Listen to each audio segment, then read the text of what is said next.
The Book of Numbers, chapter 1. The Lord spoke to Moses in the tent of meeting in the desert of Sinai on the first day of the 2nd month of the 2nd year after the Israelites came out of Egypt. He said, "Take a census of the whole Israelite community by their clans and families, listing every man by name, one by one. You and Aaron are to count according to their divisions all the men in Israel who are 20 years old or more and able to serve in the army, one man from each tribe. Each of them, the head of his family, is to help you. These are the names of the men who are to assist you. From Reuben, Elizur son of Shadur. From Simeon, Shalumiel son of Zerushadai. From Judah, Nahshon son of Amminadab. From Issachar, Nethanel son of Zuar. From Zebulun, Eliab son of Helon. From the sons of Joseph, from Ephraim, Elishama son of Ammihud. From Manasseh, Gamaliel son of Pedazur. From Benjamin, Abidan son of Gideoni.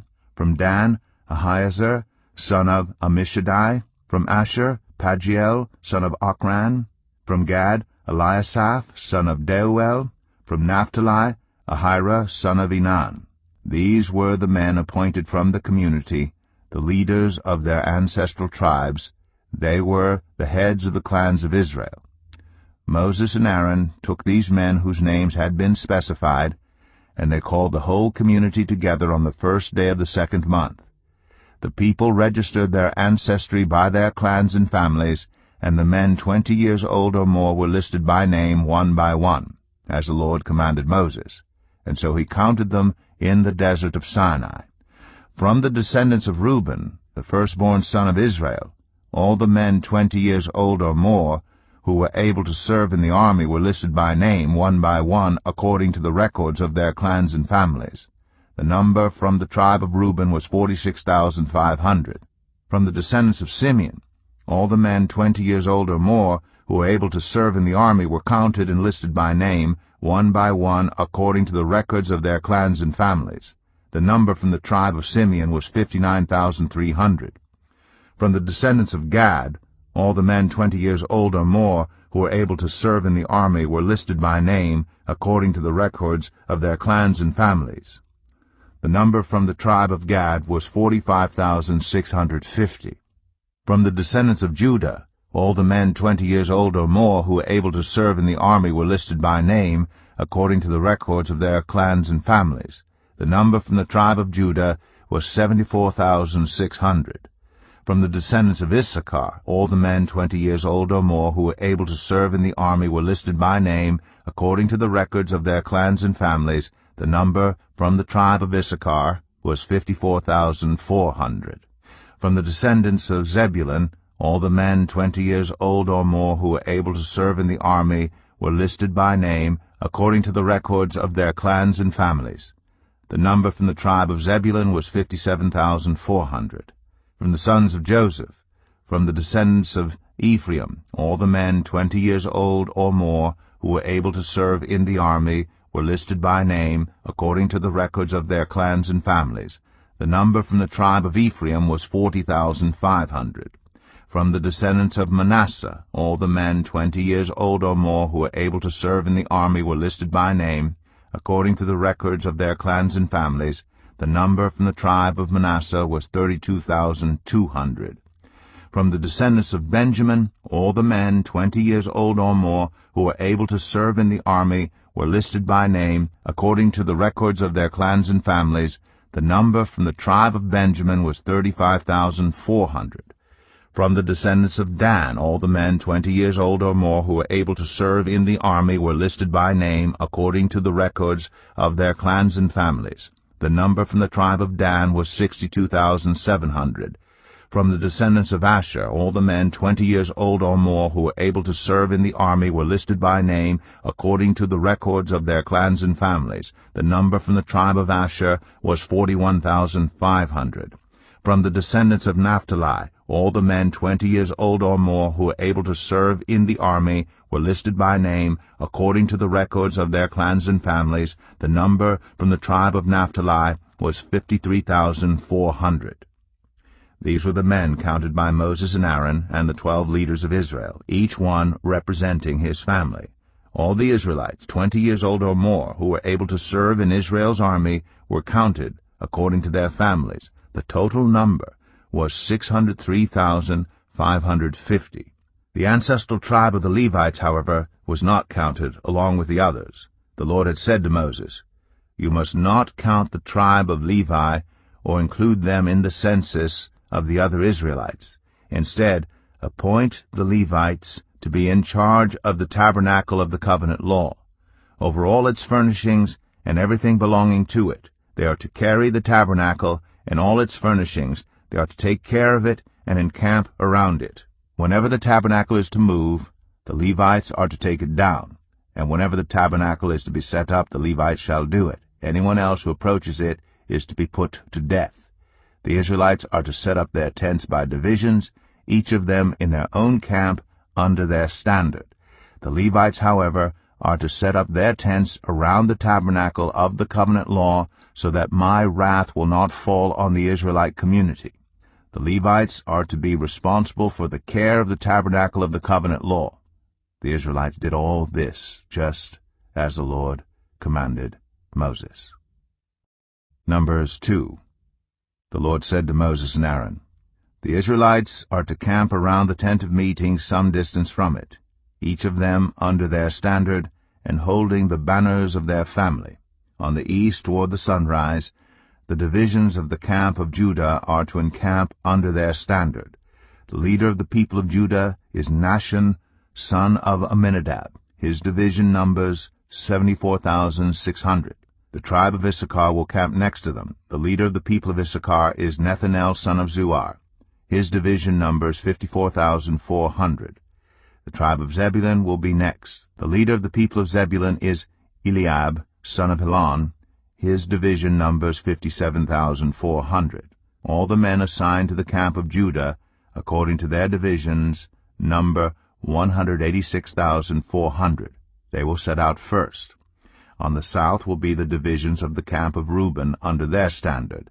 The leader of the people of Reuben is Elizur, son of Shedeur. His division numbers 46,500. The tribe of Simeon will camp next to them. The leader of the people of Simeon is Shelumiel, son of Zurishaddai. His division numbers 59,300. The tribe of Gad will be next. The leader of the people of Gad is Eliasaph, son of Deuel. His division numbers 45,650. All the men assigned to the camp of Reuben, according to their divisions, number 151,450. They will set out second. Then the tent of meeting and the camp of the Levites will set out in the middle of the camps. They will set out in the same order as they encamp, each in their own place under their standard. On the west will be the divisions of the camp of Ephraim under their standard. The leader of the people of Ephraim is Elishama, son of Ammihud. His division numbers 40,500. The tribe of Manasseh will be next to them. The leader of the people of Manasseh is Gamaliel, son of Pedahzur. His division numbers 32,200. The tribe of Benjamin will be next. The leader of the people of Benjamin is Abidan, son of Gideoni. His division numbers 35,400. All the men assigned to the camp of Ephraim, according to their divisions, number 108,100. They will set out third. On the north will be the divisions of the camp of Dan under their standard. The leader of the people of Dan is Ahiezer, son of Ammishaddai. His division numbers 62,700. The tribe of Asher will camp next to them. The leader of the people of Asher is Pagiel, son of Okran. His division numbers 41,500. The tribe of Naphtali will be next. The leader of the people of Naphtali is Ahira, son of Enan. His division numbers 53,400. All the men assigned to the camp of Dan number 157,600. They will set out last under their standards. These are the Israelites, counted according to their families. All the men in the camps, by their divisions, number 603,550. The Levites, however, were not counted along with the other Israelites, as the Lord commanded Moses. So the Israelites did everything the Lord commanded Moses. That is the way they encamped under their standards, and that is the way they set out, each of them with their clan and family. Numbers 3. This is the account of the family of Aaron and Moses at the time the Lord spoke to Moses at Mount Sinai. The names of the sons of Aaron were Nadab the firstborn, and Abihu, Eleazar, and Ithamar. Those were the names of Aaron's sons, the anointed priests, who were ordained to serve as priests. Nadab and Abihu, however, died before the Lord when they made an offering with unauthorized fire before him in the desert of Sinai. They had no sons, so Eleazar and Ithamar served as priests during the lifetime of their father Aaron. The Lord said to Moses, "Bring the tribe of Levi and present them to Aaron the priest to assist him. They are to perform duties for him and for the whole community at the tent of meeting by doing the work of the tabernacle. They are to take care of all the furnishings of the tent of meeting, fulfilling the obligations of the Israelites by doing the work of the tabernacle. Give the Levites to Aaron and his sons. They are the Israelites who are to be given wholly to him. Appoint Aaron and his sons to serve as priests. Anyone else who approaches the sanctuary is to be put to death." The Lord also said to Moses, "I have taken the Levites from among the Israelites in place of the first male offspring of every Israelite woman. The Levites are mine, for all the firstborn are mine. When I struck down all the firstborn in Egypt, I set apart for myself every firstborn in Israel, whether human or animal. They are to be mine. I am the Lord." The Lord said to Moses in the desert of Sinai, "Count the Levites by their families and clans. Count every male a month old or more." So Moses counted them, as he was commanded by the word of the Lord. These were the names of the sons of Levi: Gershon, Kohath, and Merari. These were the names of the Gershonite clans: Libni and Shimei. The Kohathite clans: Amram, Izhar, Hebron, and Uzziel. The Merarite clans: Malai and Mushai. These were the Levite clans according to their families. To Gershon belonged the clans of the Libnites and Shimeites. These were the Gershonite clans. The number of all the males a month old or more who were counted was 7,500. The Gershonite clans were to camp on the west behind the tabernacle. The leader of the families of the Gershonites was Elisaph, son of Lael. At the tent of meeting, the Gershonites were responsible for the care of the tabernacle and tent, its coverings, the curtain at the entrance to the tent of meeting, the curtains of the courtyard, the curtain at the entrance to the courtyard surrounding the tabernacle and altar, and the ropes and everything related to their use. To Kohath belonged the clans of the Amramites, Izrahites, Hebronites, and Uzzielites.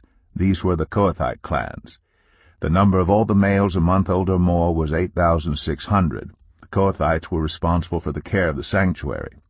The Kohathite clans were to camp on the south side of the tabernacle. The leader of the families of the Kohathite clans was Elizaphan, son of Uzziel. They were responsible for the care of the ark, the table, the lampstand, the altars, the articles of the sanctuary used in ministering, the curtain, and everything related to their use. The chief leader of the Levites was Eleazar, son of Aaron the priest. He was appointed over those who were responsible for the care of the sanctuary. To Merari belonged the clans of the Mahlites and the Mushites. These were the Merarite clans. The number of all the males a month old or more who were counted was 6,200. The leader of the families of the Merarite clans was Zuriel, son of Abihail. They were to camp on the north side of the tabernacle. The Merarites were appointed to take care of the frames of the tabernacle, its crossbars, posts, bases, all its equipment, and everything related to their use, as well as the posts of the surrounding courtyard with their bases, tent pegs, and ropes. Moses and Aaron and his sons were to camp to the east of the tabernacle toward the sunrise, in front of the tent of meeting. They were responsible for the care of the sanctuary on behalf of the Israelites. Anyone else who approached the sanctuary was to be put to death. The total number of Levites counted at the Lord's command by Moses and Aaron according to their clans, including every male a month old or more, was 22,000. The Lord said to Moses, "Count all the firstborn Israelite males who are a month old or more, and make a list of their names. Take the Levites from me in place of all the firstborn of the Israelites, and the livestock of the Levites in place of all the firstborn of the livestock of the Israelites. I am the Lord.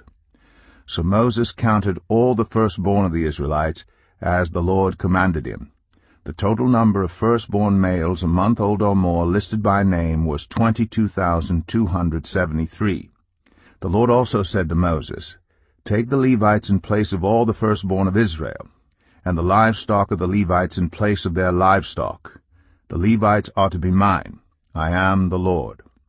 To redeem the 273 firstborn Israelites who exceed the number of the Levites, collect 5 shekels for each one, according to the sanctuary shekel, which weighs 20 gerahs. Give the money for the redemption of the additional Israelites to Aaron and his sons. So Moses collected the redemption money from those who exceeded the number redeemed by the Levites. From the firstborn of the Israelites he collected silver weighing 1,365 shekels, according to the sanctuary shekel. Moses gave the redemption money to Aaron and his sons, as he was commanded by the word of the Lord. Numbers 4.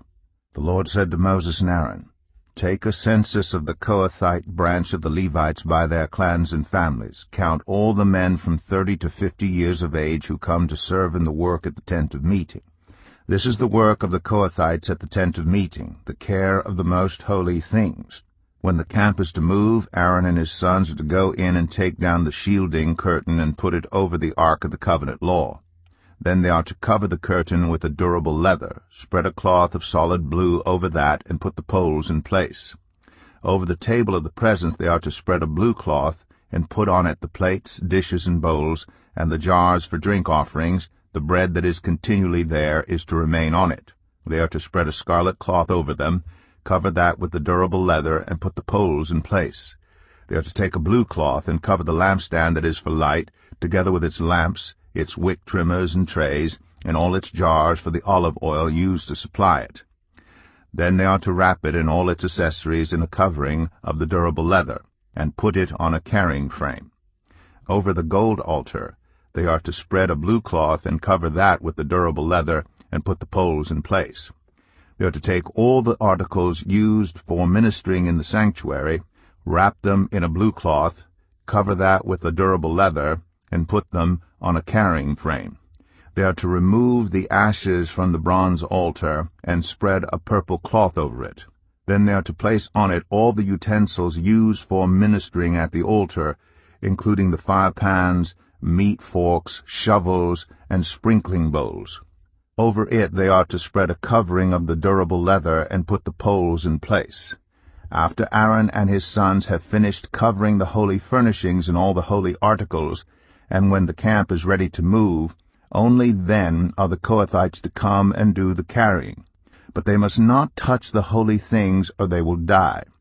The Kohathites are to carry those things that are in the tent of meeting.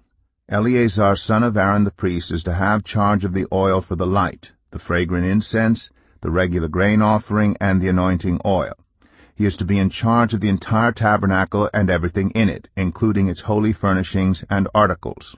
The Lord said to Moses and Aaron, See that the Kohathite tribal clans are not destroyed from among the Levites, so that they may live and not die, when they come near the most holy things.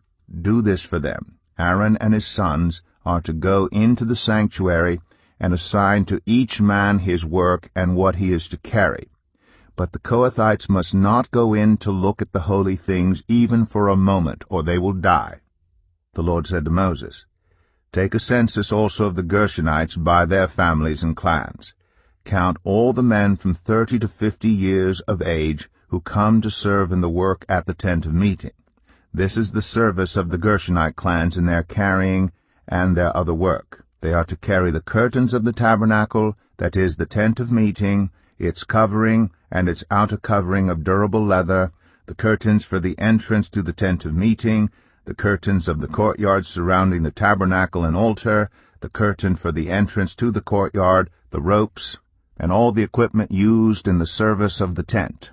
The Gershonites are to do all that needs to be done with these things. All their service, whether carrying or doing other work, is to be done under the direction of Aaron and his sons.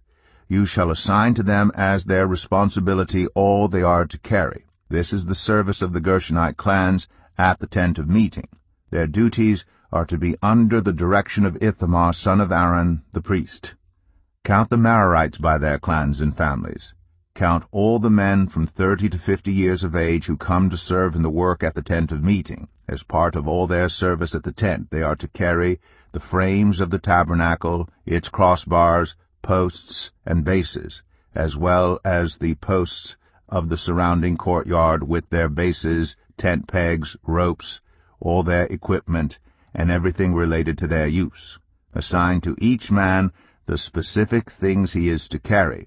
This is the service of the Merarite clans as they work at the tent of meeting, under the direction of Ithamar, son of Aaron, the priest. Moses, Aaron, and the leaders of the community counted the Kohathites by their clans and families. All the men from 30 to 50 years of age who came to serve in the work at the tent of meeting, counted by clans, were 2,750. This was the total of all those in the Kohathite clans who served at the tent of meeting. Moses and Aaron counted them according to the Lord's command through Moses. The Gershonites were counted by their clans and families. All the men from 30 to 50 years of age who came to serve in the work at the tent of meeting, counted by their clans and families, were 2,630. This was the total of those in the Gershonite clans who served at the tent of meeting. Moses and Aaron counted them according to the Lord's command. The Merarites were counted by their clans and families. All the men from 30 to 50 years of age who came to serve in the work at the tent of meeting, counted by their clans, were 3,200. This was the total of those in the Merarite clans. Moses and Aaron counted them according to the Lord's command through Moses. So Moses, Aaron, and the leaders of Israel counted all the Levites by their clans and families. All the men from 30 to 50 years of age who came to do the work of serving and carrying the tent of meeting numbered 8,580. At the Lord's command through Moses, each was assigned his work and told what to carry. Thus they were counted, as the Lord commanded Moses. Numbers 5. The Lord said to Moses, "Command the Israelites to send away from the camp anyone who has a defiling skin disease or a discharge of any kind, or who is ceremonially unclean because of a dead body. Send away male and female alike. Send them outside the camp so they will not defile their camp, where I dwell among them." The Israelites did so. They sent them outside the camp. They did just as the Lord had instructed Moses. The Lord said to Moses, "Say to the Israelites, any man or woman who wrongs another in any way, and so is unfaithful to the Lord, is guilty, and must confess the sin they have committed. They must make full restitution for the wrong they have done, add 1/5 of the value to it, and give it all to the person they have wronged. But if that person has no close relative to whom restitution can be made for the wrong, the restitution belongs to the Lord and must be given to the priest, along with the ram with which atonement is made for the wrongdoer. All the sacred contributions the Israelites bring to a priest will belong to him. Sacred things belong to their owners, but what they give to the priest will belong to the priest." Then the Lord said to Moses, "Speak to the Israelites and say to them, if a man's wife goes astray and is unfaithful to him, so that another man has sexual relations with her, and this is hidden from her husband, and her impurity is undetected, since there is no witness against her, and she has not been caught in the act, and if feelings of jealousy come over her husband, and he suspects his wife, and she is impure, or if he is jealous and suspects her even though she is not impure, then he is to take his wife to the priest. He must also take an offering of 1/10 of an ephah of barley flour on her behalf. He must not pour olive oil on it or put incense on it, because it is a grain offering for jealousy, a reminder offering, to draw attention to wrongdoing. The priest shall bring her and have her stand before the Lord. Then he shall take some holy water in a clay jar and put some dust from the tabernacle floor into the water. After the priest has had the woman stand before the Lord, he shall loosen her hair and place in her hands the reminder offering, the grain offering for jealousy, while he himself holds the bitter water that brings a curse. Then the priest shall put the woman under oath and say to her, If no other man has had sexual relations with you, and you have not gone astray and become impure while married to your husband, may this bitter water that brings a curse not harm you. But if you have gone astray while married to your husband, and you have made yourself impure by having sexual relations with a man other than your husband, here the priest is to put the woman under this curse. May the Lord cause you to become a curse among your people when he makes your womb miscarry and your abdomen swell. May this water that brings a curse enter your body, so that your abdomen swells or your womb miscarries. Then the woman is to say, Amen, so be it. The priest is to write these curses on a scroll, and then wash them off into the bitter water.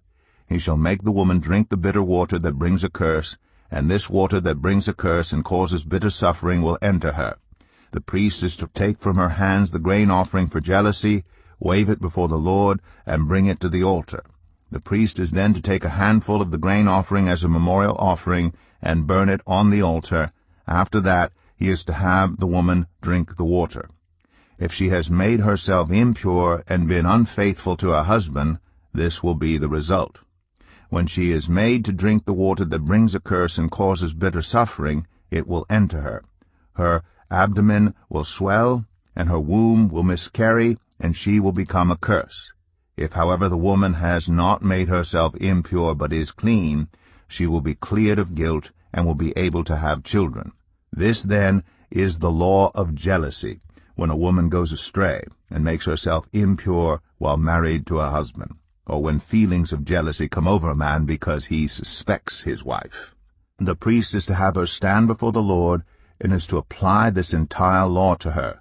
The husband will be innocent of any wrongdoing, but the woman will bear the consequences of her sin. Numbers 6.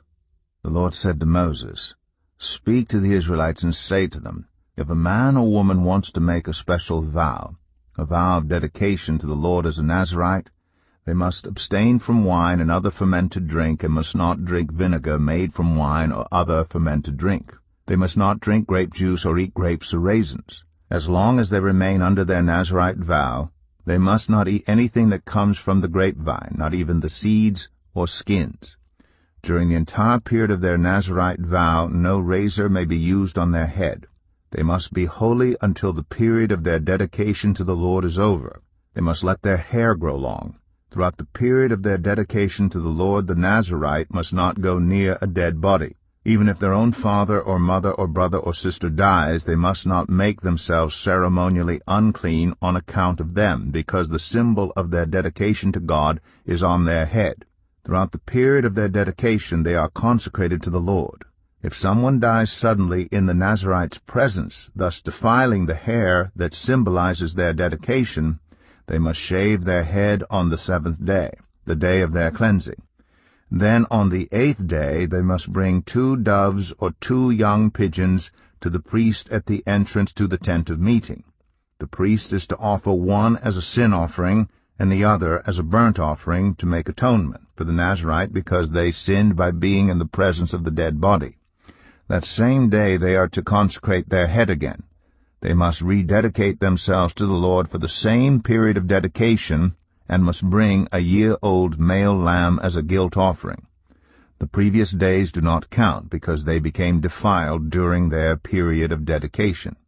Now this is the law of the Nazirite when the period of their dedication is over. They are to be brought to the entrance to the tent of meeting.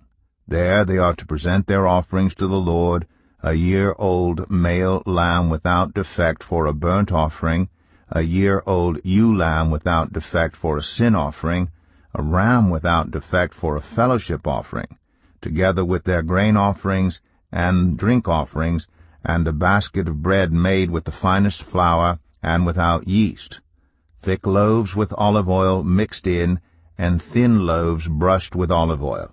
The priest is to present all these before the Lord and make the sin offering and the burnt offering. He is to present the basket of unleavened bread and is to sacrifice the ram as a fellowship offering to the Lord, together with its grain offering and drink offering. Then at the entrance to the tent of meeting, the Nazirite must shave off the hair that symbolizes their dedication. They are to take the hair and put it in the fire that is under the sacrifice of the fellowship offering. After the Nazirite has shaved off the hair that symbolizes their dedication, the priest is to place in their hands a boiled shoulder of the ram, and one thick loaf and one thin loaf from the basket, both made without yeast. The priest shall then wave these before the Lord as a wave offering. They are holy and belong to the priest, together with the breast that was waved and the thigh that was presented. After that, the Nazirite may drink wine. This is the law of the Nazirite, who vows offerings to the Lord in accordance with their dedication, in addition to whatever else they can afford. They must fulfill the vows they have made according to the law of the Nazirite. The Lord said to Moses, "Tell Aaron and his sons, this is how you are to bless the Israelites. Say to them, the Lord bless you and keep you. The Lord make his face shine on you and be gracious to you. The Lord turn his face toward you and give you peace. So they will put my name on the Israelites, and I will bless them." Number 7. When Moses finished setting up the tabernacle, he anointed and consecrated it in all its furnishings. He also anointed and consecrated the altar and all its utensils. Then the leaders of Israel, the heads of families who were the tribal leaders in charge of those who were counted, made offerings. They brought as their gifts before the Lord 6 covered carts and 12 oxen, an ox from each leader and a cart from every 2. These they presented before the tabernacle. The Lord said to Moses, "Accept these from them, that they may be used in the work at the tent of meeting. Give them to the Levites, as each man's work requires." So Moses took the carts and oxen and gave them to the Levites. He gave 2 carts and 4 oxen to the Gershonites, as their work required, and he gave 4 carts and 8 oxen to the Merarites, as their work required. They were all under the direction of Ithamar son of Aaron the priest. But Moses did not give any to the Kohathites, because they were to carry on their shoulders the holy things for which they were responsible. When the altar was anointed, the leaders brought their offerings for its dedication and presented them before the altar. For the Lord had said to Moses, "Each day 1 leader is to bring his offering for the dedication of the altar." The one who brought his offering on the first day was Nahshon, son of Amminadab of the tribe of Judah. His offering was 1 silver plate weighing 130 shekels, and 1 silver sprinkling bowl weighing 70 shekels, both according to the sanctuary shekel, each filled with the finest flour mixed with olive oil as a grain offering, 1 gold dish weighing 10 shekels, filled with incense, 1 young bull, 1 ram, and 1 male lamb a year old for a burnt offering, 1 male goat for a sin offering, and 2 oxen, 5 rams, 5 male goats, and 5 male lambs a year old, to be sacrificed as a fellowship offering. This was the offering of Nahshon, son of Amminadab. On the second day, Nethanel, son of Zuar, the leader of Issachar, brought his offering. The offering he brought was 1 silver plate weighing 130 shekels, and 1 silver sprinkling bowl weighing 70 shekels, both according to the sanctuary shekel, each filled with the finest flour mixed with olive oil as a grain offering, 1 gold dish weighing 10 shekels, filled with incense, 1 young bull, 1 ram, and 1 male lamb a year old for a burnt offering, 1 male goat for a sin offering, and 2 oxen, 5 rams, 5 male goats, and 5 male lambs a year old, to be sacrificed as a fellowship offering. This was the offering of Nethanel, son of Zuar. On the third day, Eliab, son of Helon, the leader of the people of Zebulun, brought his offering.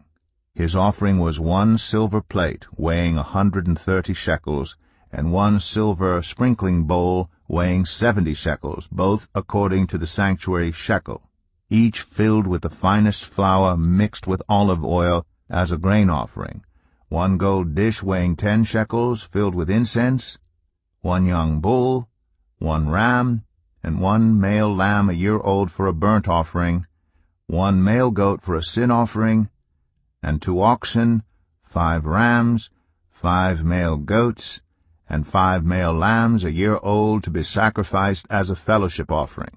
This was the offering of Eliab son of Helon. On the 4th day, Elizur son of Shedeur, the leader of the people of Reuben, brought his offering. His offering was 1 silver plate weighing 130 shekels, and 1 silver sprinkling bowl weighing 70 shekels, both according to the sanctuary shekel, each filled with the finest flour mixed with olive oil as a grain offering, 1 gold dish weighing 10 shekels filled with incense, 1 young bull, 1 ram, and 1 male lamb a year old for a burnt offering, 1 male goat for a sin offering, and 2 oxen, 5 rams, 5 male goats, and 5 male lambs a year old to be sacrificed as a fellowship offering.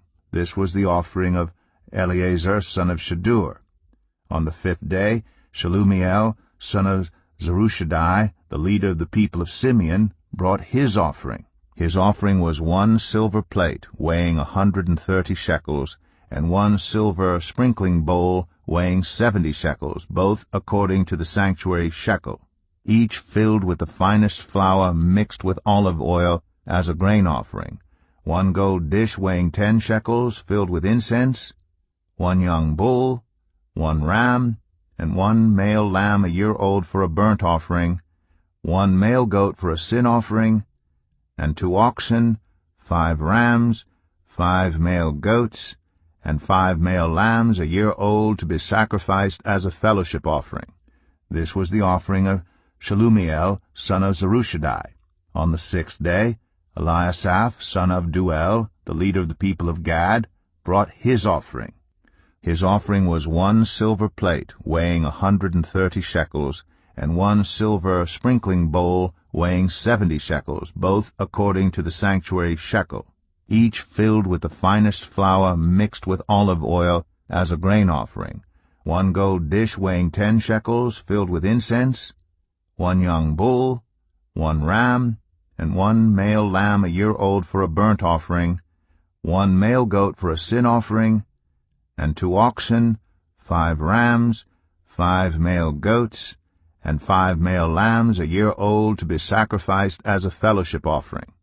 This was the offering of Eliasaph son of Deuel.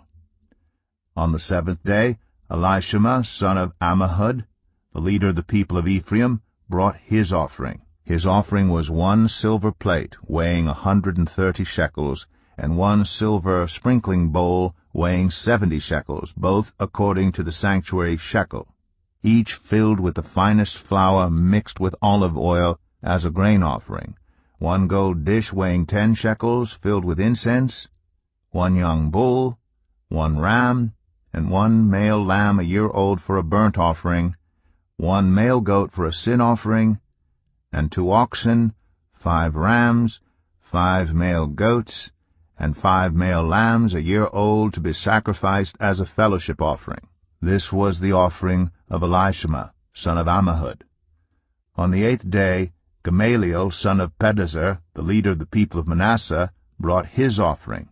His offering was 1 silver plate weighing 130 shekels, and 1 silver sprinkling bowl weighing 70 shekels, both according to the sanctuary shekel, each filled with the finest flour mixed with olive oil as a grain offering, 1 gold dish weighing 10 shekels filled with incense, 1 young bull, 1 ram, and 1 male lamb a year old for a burnt offering, 1 male goat for a sin offering, and 2 oxen, 5 rams, 5 male goats, and 5 male lambs a year old to be sacrificed as a fellowship offering.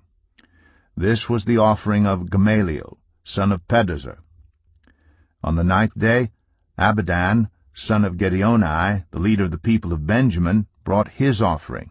His offering was 1 silver plate weighing 130 shekels, and 1 silver sprinkling bowl weighing 70 shekels, both according to the sanctuary shekel, each filled with the finest flour mixed with olive oil as a grain offering, 1 gold dish weighing 10 shekels filled with incense, 1 young bull, 1 ram, and 1 male lamb a year old for a burnt offering, 1 male goat for a sin offering, and 2 oxen, 5 rams, 5 male goats, and 5 male lambs a year old to be sacrificed as a fellowship offering. This was the offering of Abidan, son of Gideoni. On the 10th day, Ahiezer, son of Ammishaddai, the leader of the people of Dan, brought his offering. His offering was 1 silver plate weighing 130 shekels, and 1 silver sprinkling bowl weighing 70 shekels, both according to the sanctuary shekel, each filled with the finest flour mixed with olive oil as a grain offering, 1 gold dish weighing 10 shekels filled with incense, 1 young bull, 1 ram, and 1 male lamb a year old for a burnt offering, 1 male goat for a sin offering, and 2 oxen, 5 rams, 5 male goats, and 5 male lambs a year old to be sacrificed as a fellowship offering. This was the offering of Ahiezer, son of Ammishaddai. On the 11th day, Pagiel, son of Ochran, the leader of the people of Asher, brought his offering. His offering was 1 silver plate weighing 130 shekels, and 1 silver sprinkling bowl weighing 70 shekels, both according to the sanctuary shekel, each filled with the finest flour mixed with olive oil as a grain offering, 1 gold dish weighing 10 shekels filled with incense, 1 young bull, 1 ram, and 1 male lamb a year old for a burnt offering, 1 male goat for a sin offering, and 2 oxen, 5 rams, 5 male goats, and 5 male lambs a year old to be sacrificed as a fellowship offering. This was the offering of Pagiel, son of Ochran.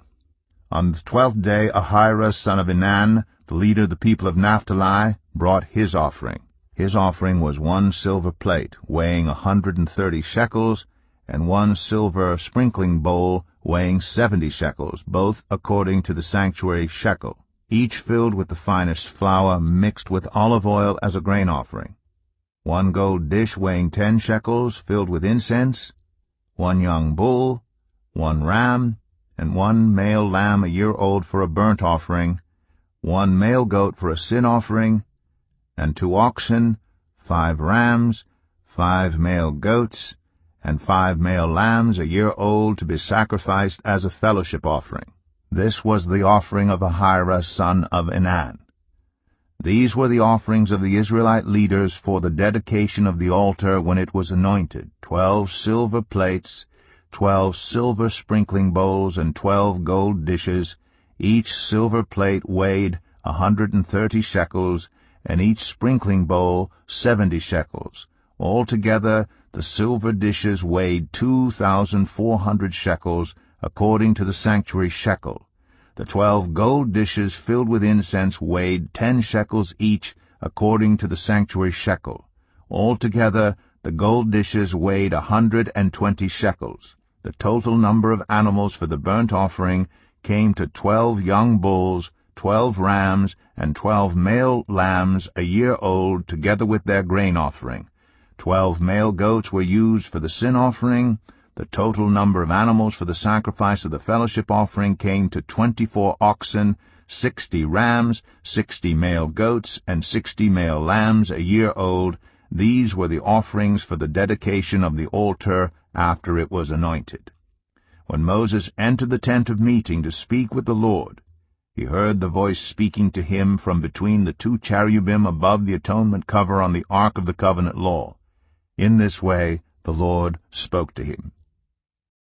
Numbers 8.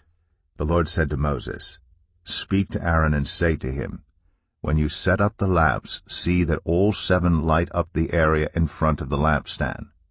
Aaron did so. He set up the lamps so that they faced forward on the lampstand, just as the Lord commanded Moses. This is how the lampstand was made. It was made of hammered gold, from its base to its blossoms. The lampstand was made exactly like the pattern the Lord had shown Moses.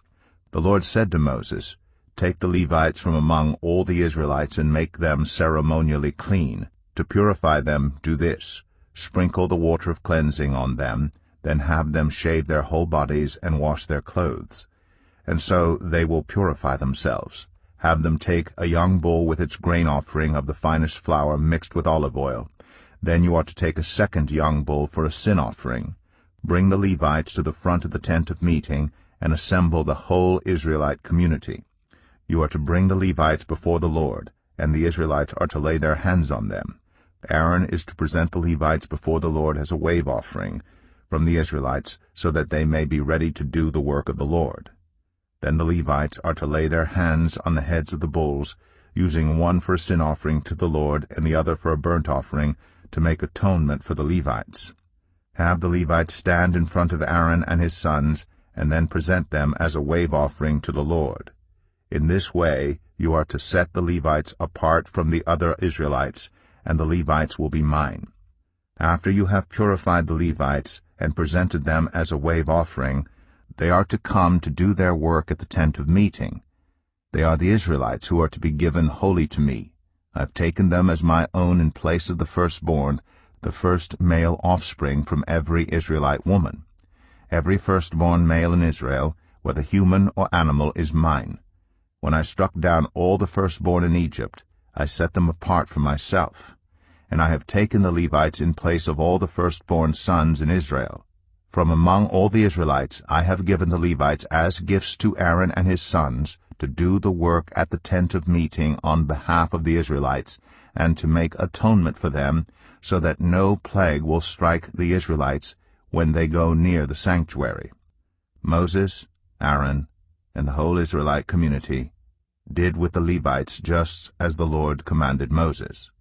The Levites purified themselves and washed their clothes. Then Aaron presented them as a wave offering before the Lord, and made atonement for them to purify them. After that the Levites came to do their work at the tent of meeting under the supervision of Aaron and his sons. They did with the Levites just as the Lord commanded Moses. The Lord said to Moses, "This applies to the Levites. Men 25 years old or more shall come to take part in the work at the tent of meeting. But at the age of 50 they must retire from their regular service and work no longer. They may assist their brothers in performing their duties at the tent of meeting, but they themselves must not do the work. This, then, is how you are to assign the responsibilities of the Levites." Numbers 9. The Lord spoke to Moses in the desert of Sinai in the first month of the second year after they came out of Egypt. He said, "Have the Israelites celebrate the Passover at the appointed time. Celebrate it at the appointed time at twilight on the 14th day of this month, in accordance with all its rules and regulations." So Moses told the Israelites to celebrate the Passover, and they did so in the desert of Sinai at twilight on the 14th day of the first month. The Israelites did everything just as the Lord commanded Moses. But some of them could not celebrate the Passover on that day because they were ceremonially unclean on account of a dead body.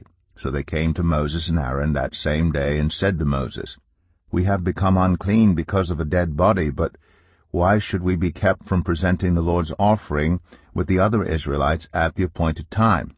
Moses answered them, "Wait until I find out what the Lord commands concerning you." Then the Lord said to Moses, "Tell the Israelites, when any of you or your descendants are unclean because of a dead body, or are away on a journey, they are still to celebrate the Lord's Passover. But they are to do it on the 14th day of the second month at twilight. They are to eat the lamb together with unleavened bread and bitter herbs. They must not leave any of it till morning, or break any of its bones. When they celebrate the Passover, they must follow all the regulations. But if anyone who is ceremonially clean and not on a journey fails to celebrate the Passover, they must be cut off from their people for not presenting the Lord's offering at the appointed time. They will bear the consequences of their sin. A foreigner residing among you is also to celebrate the Lord's Passover in accordance with its rules and regulations. You must have the same regulations for both the foreigner and the native born. On the day the tabernacle, the tent of the covenant law, was set up, the cloud covered it. From evening till morning the cloud above the tabernacle looked like fire. That is how it continued to be. The cloud covered it, and at night it looked like fire. Whenever the cloud lifted from above the tent, the Israelites set out. Wherever the cloud settled, the Israelites encamped. At the Lord's command, the Israelites set out, and at his command they encamped. As long as the cloud stayed over the tabernacle, they remained in camp. When the cloud remained over the tabernacle a long time, the Israelites obeyed the Lord's order, and did not set out. Sometimes the cloud was over the tabernacle only a few days. At the Lord's command they would encamp, and then at his command they would set out. Sometimes the cloud stayed only from evening till morning, and when it lifted in the morning they set out, whether by day or by night. Whenever the cloud lifted, they set out. Whether the cloud stayed over the tabernacle for 2 days, or a month, or a year, the Israelites would remain in camp and not set out. But when it lifted, they would set out. At the Lord's command they encamped, and at the Lord's command they set out. They obeyed the Lord's order in accordance with his command through Moses. Numbers 10. The Lord said to Moses, "Make 2 trumpets of hammered silver, and use them for calling the community together, and for having the camp set out. When both are sounded, the whole community is to assemble before you at the entrance to the tent of meeting. If only one is sounded, the leaders, the heads of the clans of Israel, are to assemble before you. When a trumpet blast is sounded, the tribes camping on the east are to set out. At the sounding of a second blast, the camps on the south are to set out. The blast will be the signal for setting out. To gather the assembly, blow the trumpets, but not with the signal for setting out. The sons of Aaron, the priests, are to blow the trumpets. This is to be a lasting ordinance for you and the generations to come. When you go into battle in your own land against an enemy who is oppressing you, sound a blast on the trumpets. Then you will be remembered by the Lord your God and rescued from your enemies. Also at your times of rejoicing, your appointed festivals and new moon feasts, you are to sound the trumpets over your burnt offerings and fellowship offerings, and they will be a memorial for you before your God.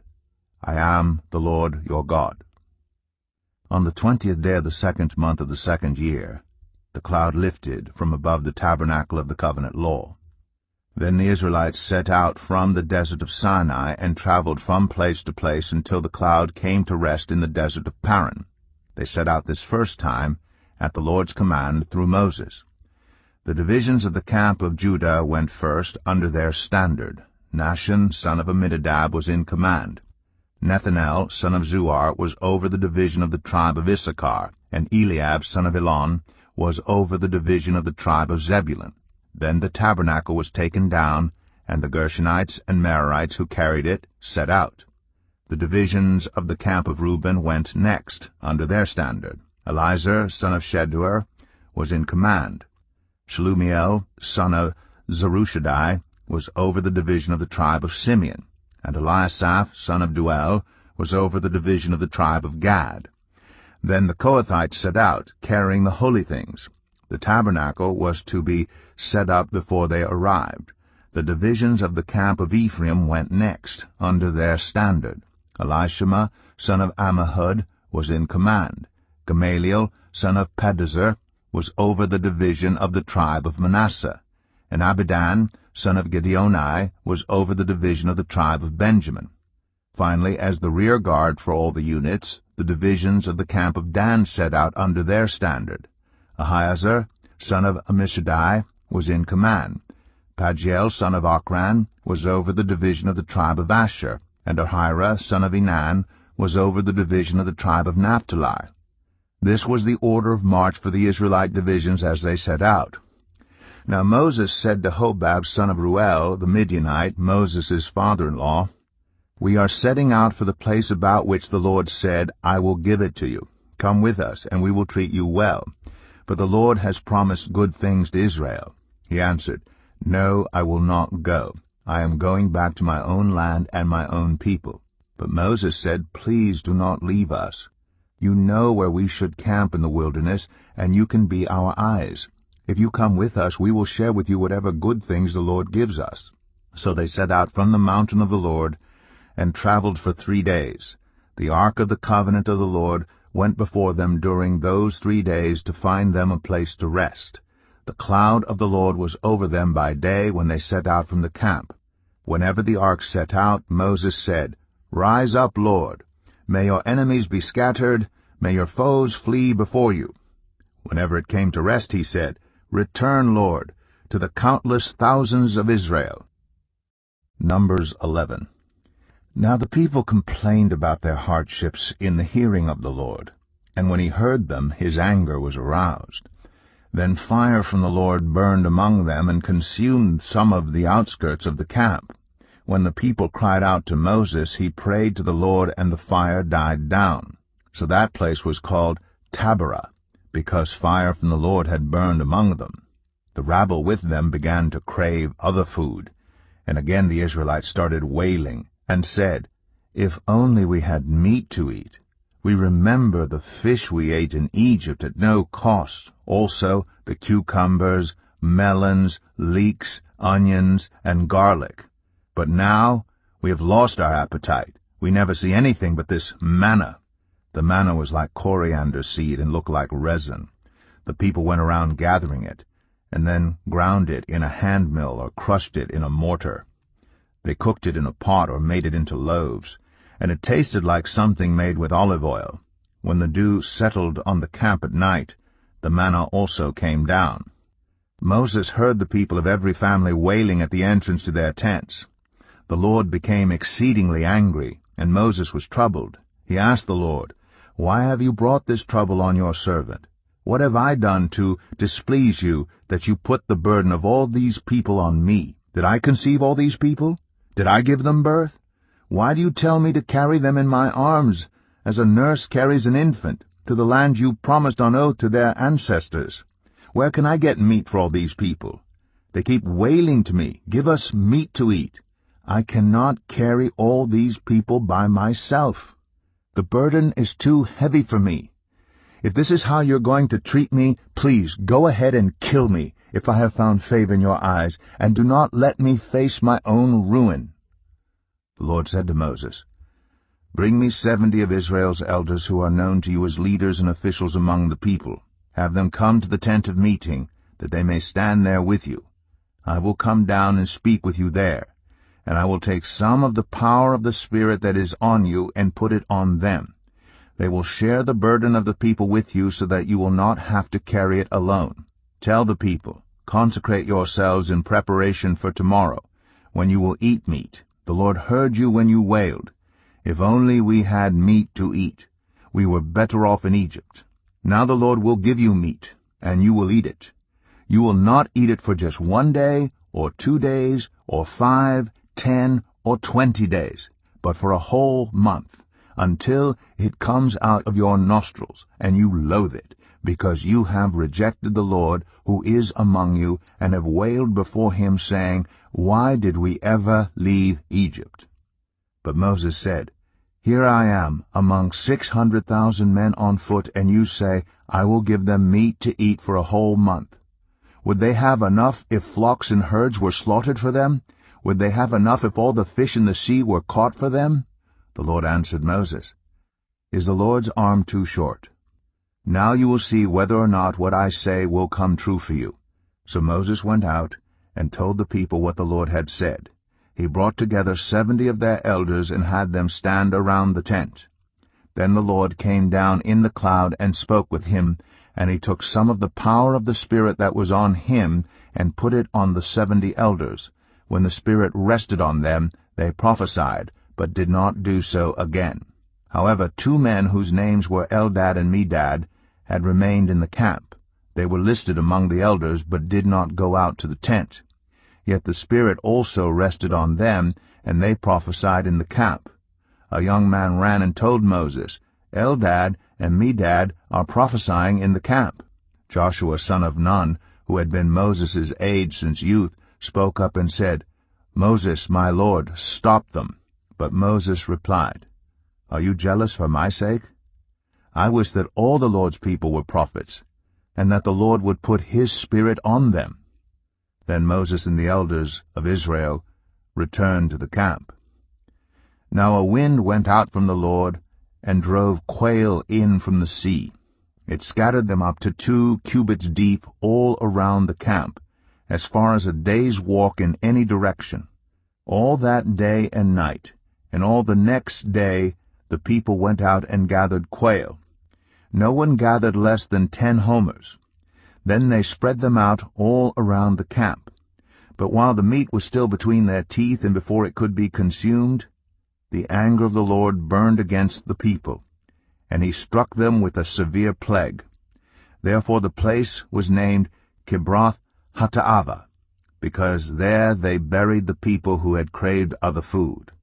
From Kibroth Hattaavah the people traveled to Hazroth and stayed there. Numbers 12. Miriam and Aaron began to talk against Moses because of his Cushite wife, for he had married a Cushite. "Has the Lord spoken only through Moses?" they asked. "Hasn't he also spoken through us?" And the Lord heard this. Now Moses was a very humble man, more humble than anyone else on the face of the earth. At once the Lord said to Moses, Aaron, and Miriam, "Come out to the tent of meeting, all 3 of you." So the 3 of them went out. Then the Lord came down in a pillar of cloud. He stood at the entrance to the tent and summoned Aaron and Miriam.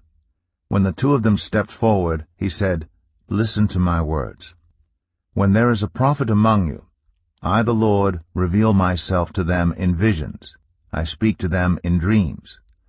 But this is not true of my servant Moses. He is faithful in all my house.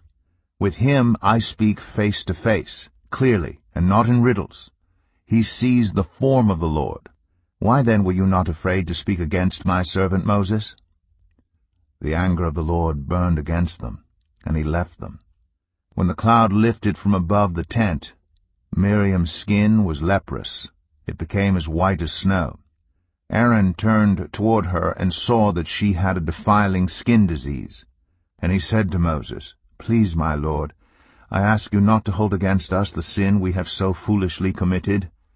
Do not let her be like a stillborn infant, coming from its mother's womb with its flesh half eaten away." So Moses cried out to the Lord, "Please, God, heal her." The Lord replied to Moses, "If her father had spit in her face, would she not have been in disgrace for 7 days? Confine her outside the camp for 7 days. After that she can be brought back." So Miriam was confined outside the camp for 7 days, and the people did not move on till she was brought back. After that the people left for Hazroth and encamped in the desert of Paran. Numbers 13. The Lord said to Moses, "Send some men to explore the land of Canaan, which I am giving to the Israelites. From each ancestral tribe send one of its leaders." So at the Lord's command, Moses sent them out from the desert of Paran. All of them were leaders of the Israelites. These are their names. From the tribe of Reuben, Shammua, son of Zakur. From the tribe of Simeon, Shaphat, son of Ori. From the tribe of Judah, Caleb, son of Jephunneh.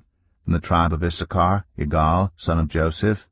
From the tribe of Ephraim, Hoshea, son of Nun. From the tribe of Benjamin, Palti, son of Raphu. From the tribe of Zebulun, Gadiel, son of Sodai. From the tribe of Manasseh, a tribe of Joseph, Gadai, son of Susai. From the tribe of Dan, Amiel, son of Gemalli. From the tribe of Asher, Sethur, son of Michael. From the tribe of Naphtali, Nabai, son of Vophsi. From the tribe of Gad, Geuel, son of Machi. These are the names of the men Moses sent to explore the land. Moses gave Hoshea, son of Nun, the name Joshua. When Moses sent them to explore Canaan, he said, "Go up through the Negev and into the hill country. See what the land is like, and whether the people who live there are strong or weak, few or many. What kind of land do they live in? Is it good or bad? What kind of towns do they live in? Are they unwalled or fortified? How is the soil? Is it fertile or poor? Are there trees in it or not? Do your best to bring back some of the fruit of the land." It was the season for the first ripe grapes. So they went up and explored the land from the desert of Zin as far as Rehob, toward Lebo Hamath. They went up through the Negev and came to Hebron, where Ahiman, Sheshai, and Talmai, the descendants of Anak, lived. Hebron had been built 7 years before Zoan in Egypt.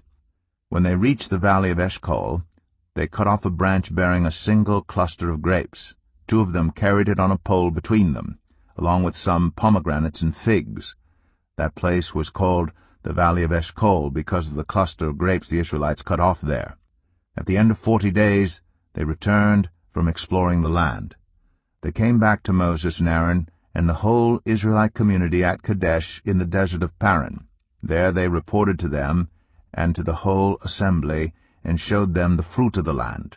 They gave Moses this account: "We went into the land to which you sent us, and it does flow with milk and honey. Here is its fruit. But the people who live there are powerful, and the cities are fortified and very large.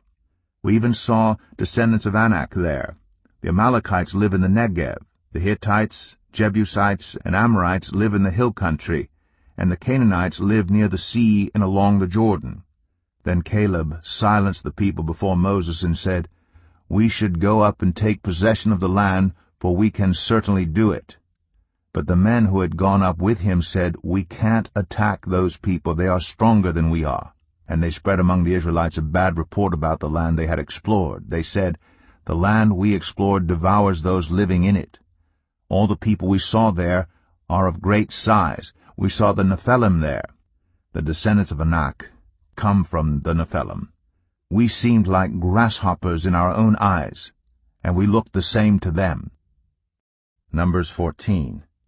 That night all the members of the community raised their voices and wept aloud. All the Israelites grumbled against Moses and Aaron, and the whole assembly said to them, "If only we had died in Egypt, or in this wilderness. Why is the Lord bringing us to this land only to let us fall by the sword? Our wives and children will be taken as plunder. Wouldn't it be better for us to go back to Egypt?" And they said to each other, "We should choose a leader and go back to Egypt." Then Moses and Aaron fell face down in front of the whole Israelite assembly gathered there. Joshua son of Nun and Caleb son of Jephunneh, who were among those who had explored the land, tore their clothes and said to the entire Israelite assembly, "The land we passed through and explored is exceedingly good.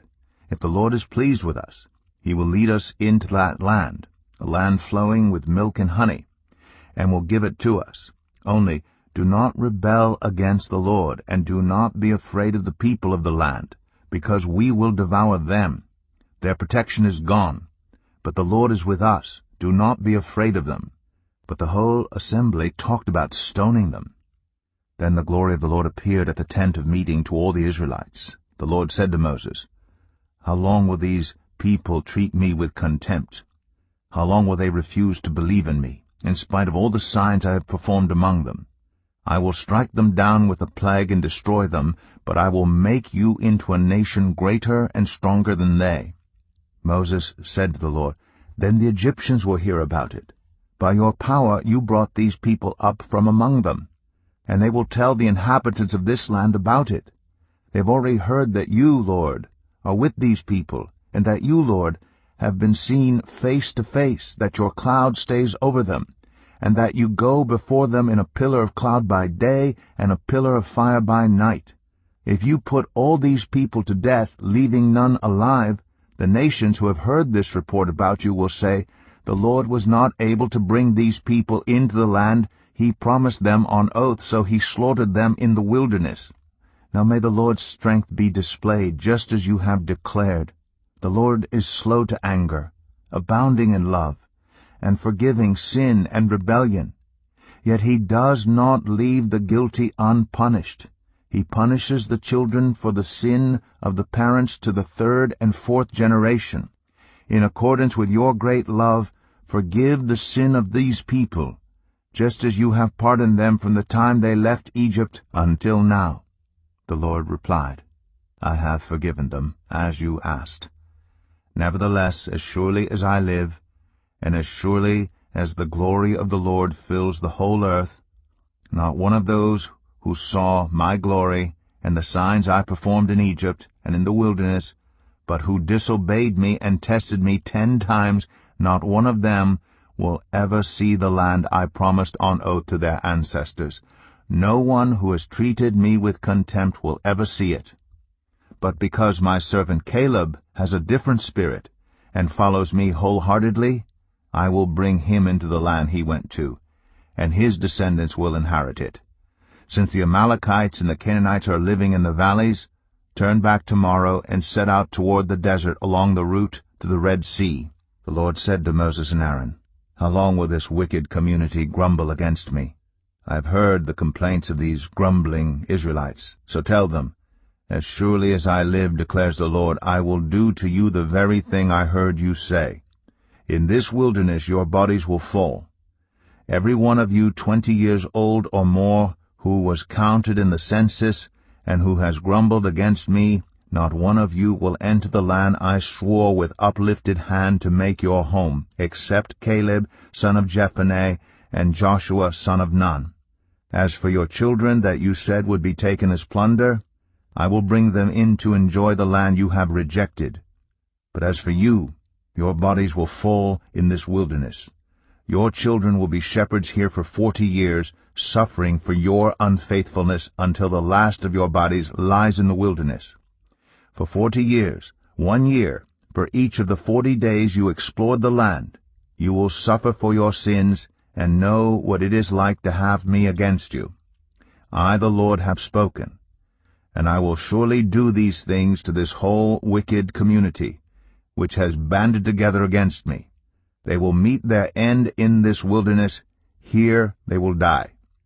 So the men Moses had sent to explore the land, who returned and made the whole community grumble against him by spreading a bad report about it.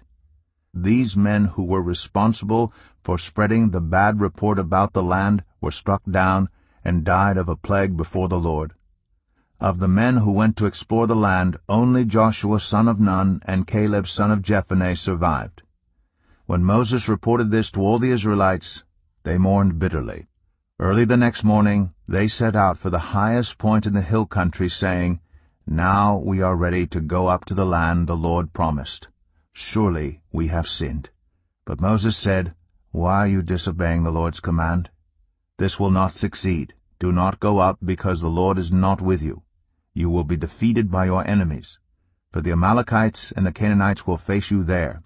Because you have turned away from the Lord, he will not be with you, and you will fall by the sword."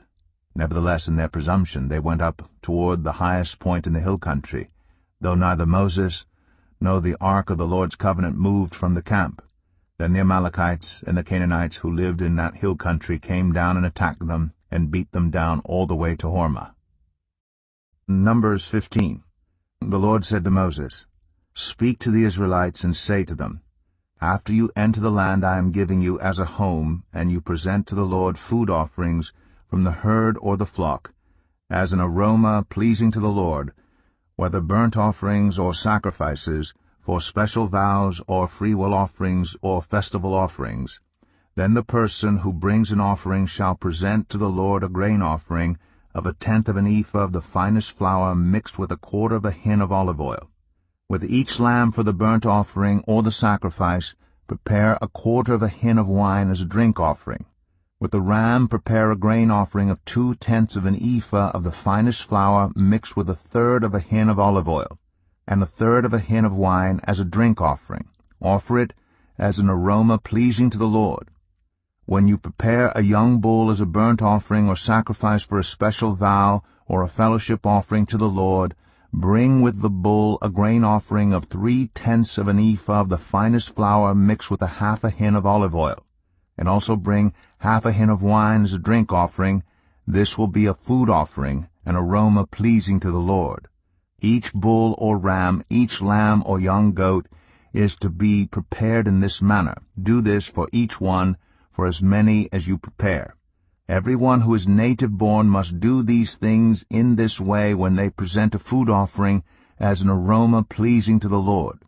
For the generations to come, whenever a foreigner or anyone else living among you presents a food offering as an aroma pleasing to the Lord, they must do exactly as you do.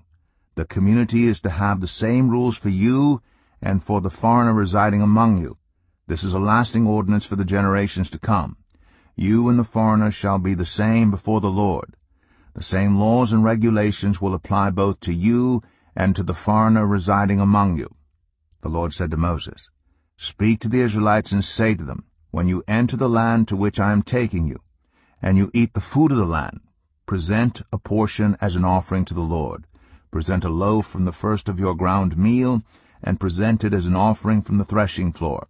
Throughout the generations to come you are to give this offering to the Lord from the first of your ground meal.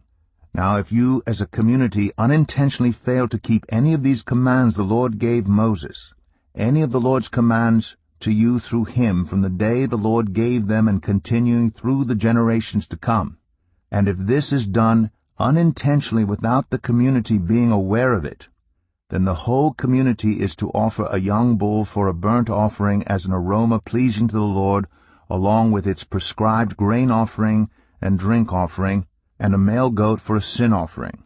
The priest is to make atonement for the whole Israelite community, and they will be forgiven. For it was not intentional, and they have presented to the Lord for their wrong a food offering and a sin offering. The whole Israelite community and the foreigners residing among them will be forgiven, because all the people were involved in the unintentional wrong. But if just one person sins unintentionally, that person must bring a year-old female goat for a sin offering. The priest is to make atonement before the Lord for the one who erred by sinning unintentionally. And when atonement has been made, that person will be forgiven.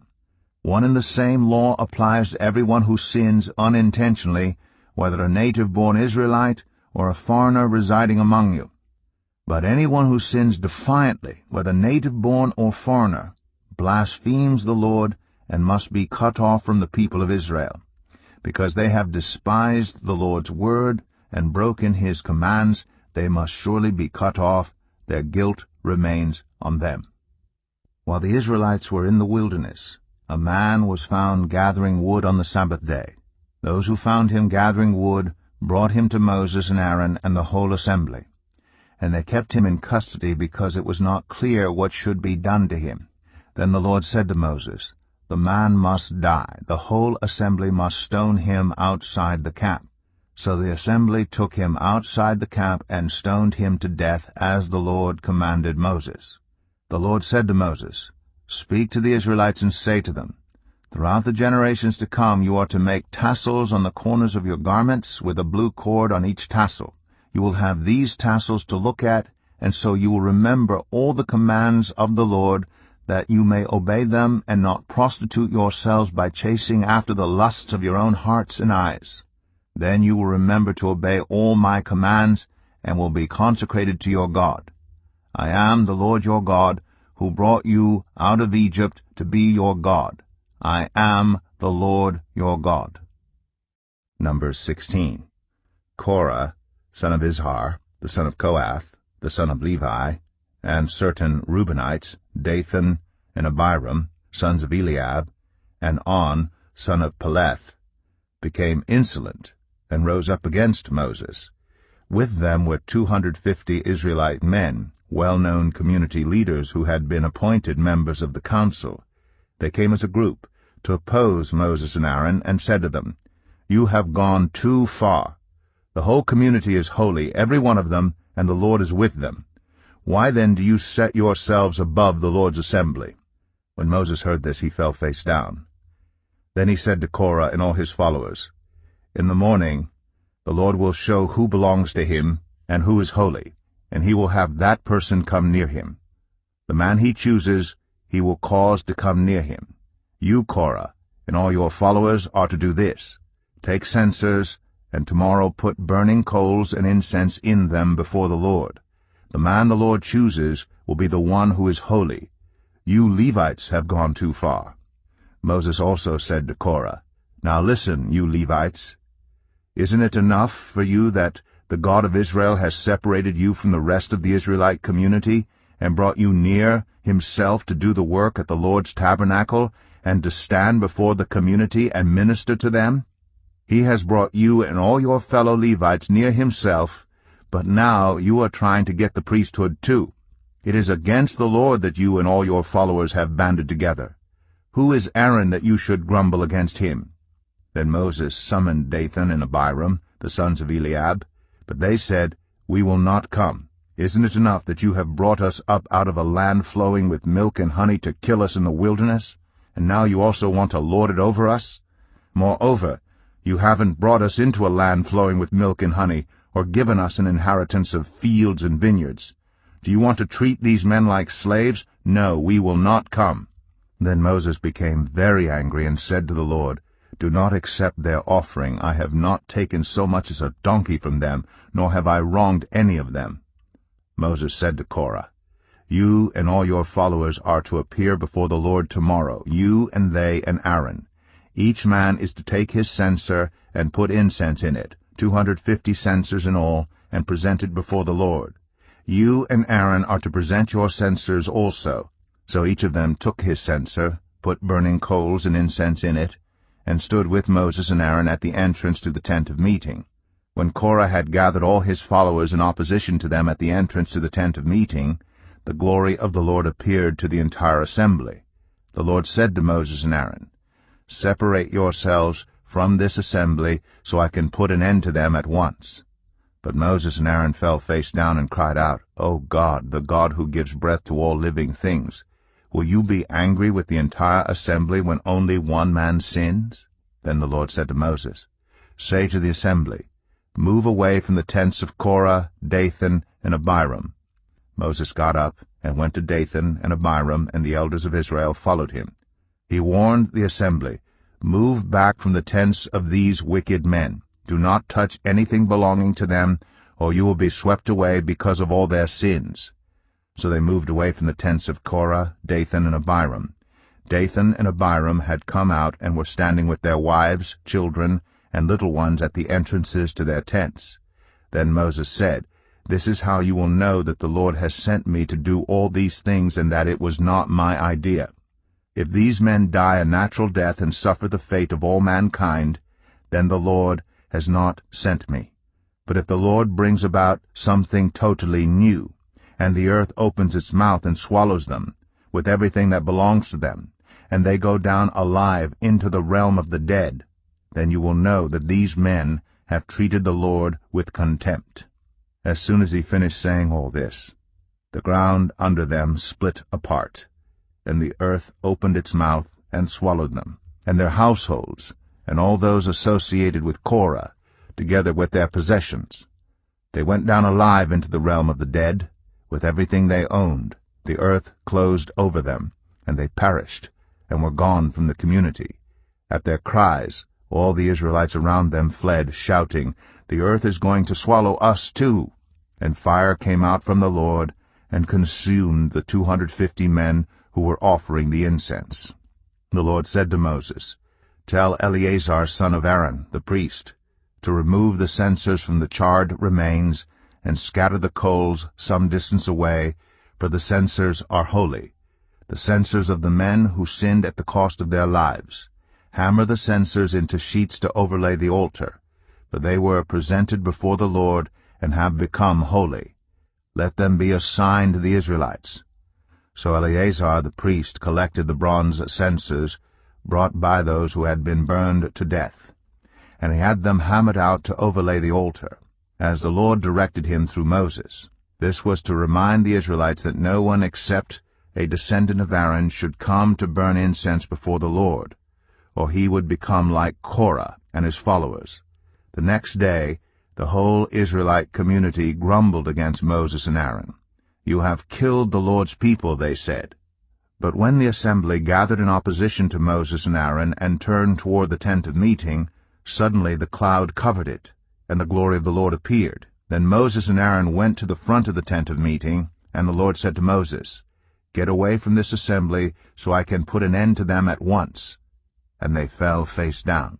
Then Moses said to Aaron, "Take your censer and put incense in it, along with burning coals from the altar, and hurry to the assembly to make atonement for them. Wrath has come out from the Lord, the plague has started." So Aaron did as Moses said, and ran into the midst of the assembly. The plague had already started among the people, but Aaron offered the incense and made atonement for them. He stood between the living and the dead, and the plague stopped. But 14,700 people died from the plague, in addition to those who had died because of Korah. Then Aaron returned to Moses at the entrance to the tent of meeting, for the plague had stopped. Numbers 17. The Lord said to Moses, "Speak to the Israelites, and get 12 staffs from them, one from the leader of each of their ancestral tribes. Write the name of each man on his staff. On the staff of Levi write Aaron's name.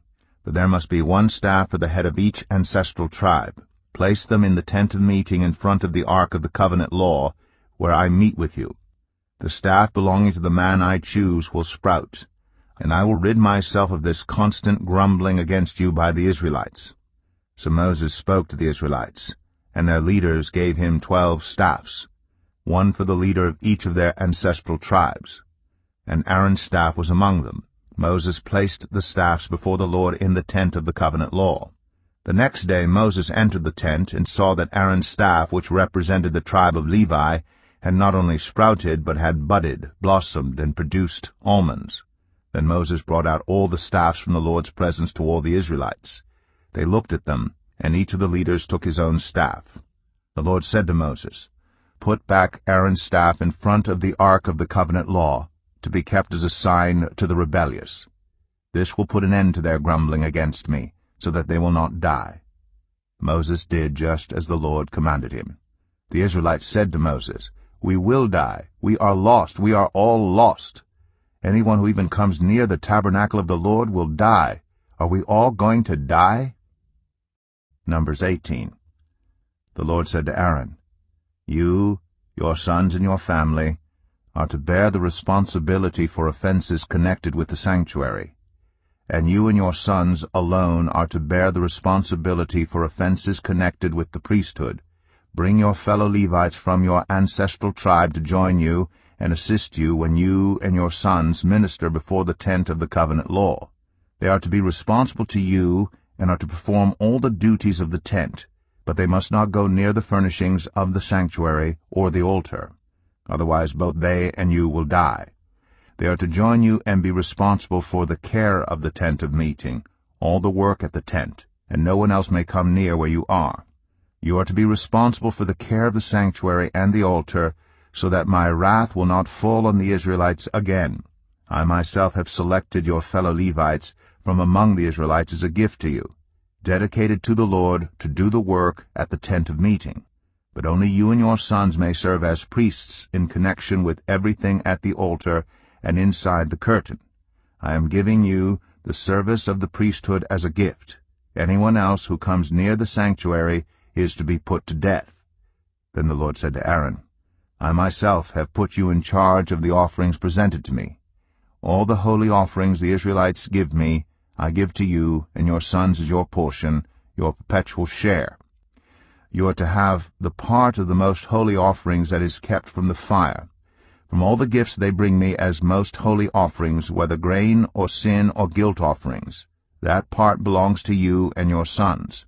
Eat it as something most holy. Every male shall eat it. You must regard it as holy. This also is yours. Whatever is set aside from the gifts of all the wave offerings of the Israelites, I give this to you and your sons and daughters as your perpetual share.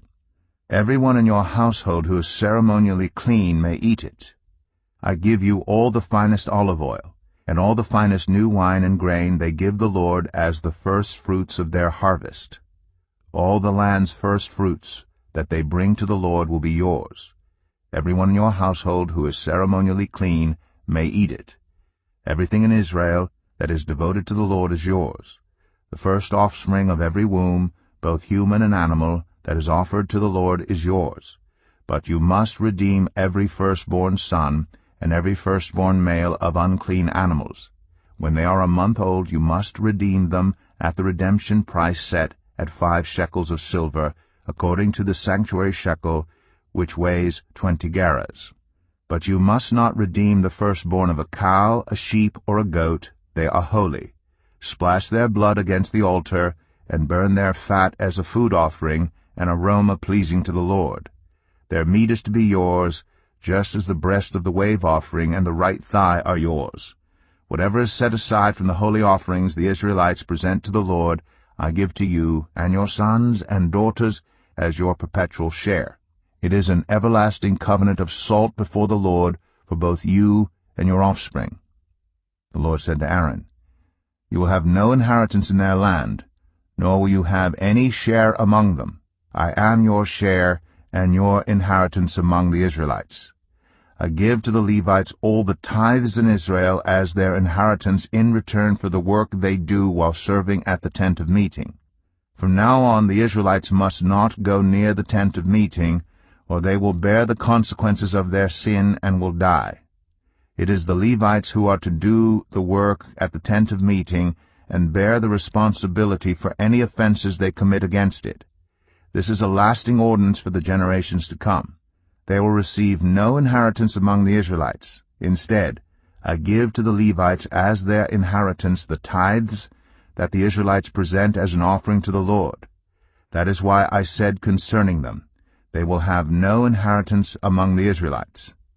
The Lord said to Moses, "Speak to the Levites and say to them, when you receive from the Israelites the tithe I give you as your inheritance, you must present a tenth of that tithe as the Lord's offering.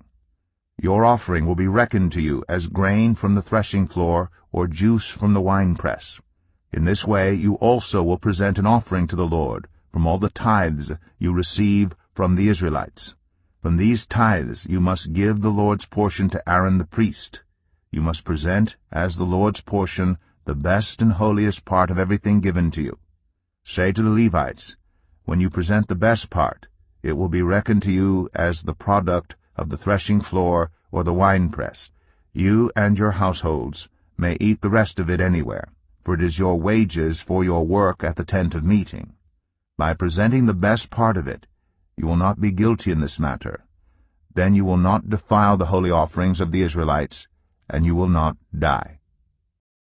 Numbers 19. The Lord said to Moses and Aaron, "This is a requirement of the law that the Lord has commanded. Tell the Israelites to bring you a red heifer without defect or blemish, and that has never been under a yoke. Give it to Eleazar the priest. It is to be taken outside the camp and slaughtered in his presence.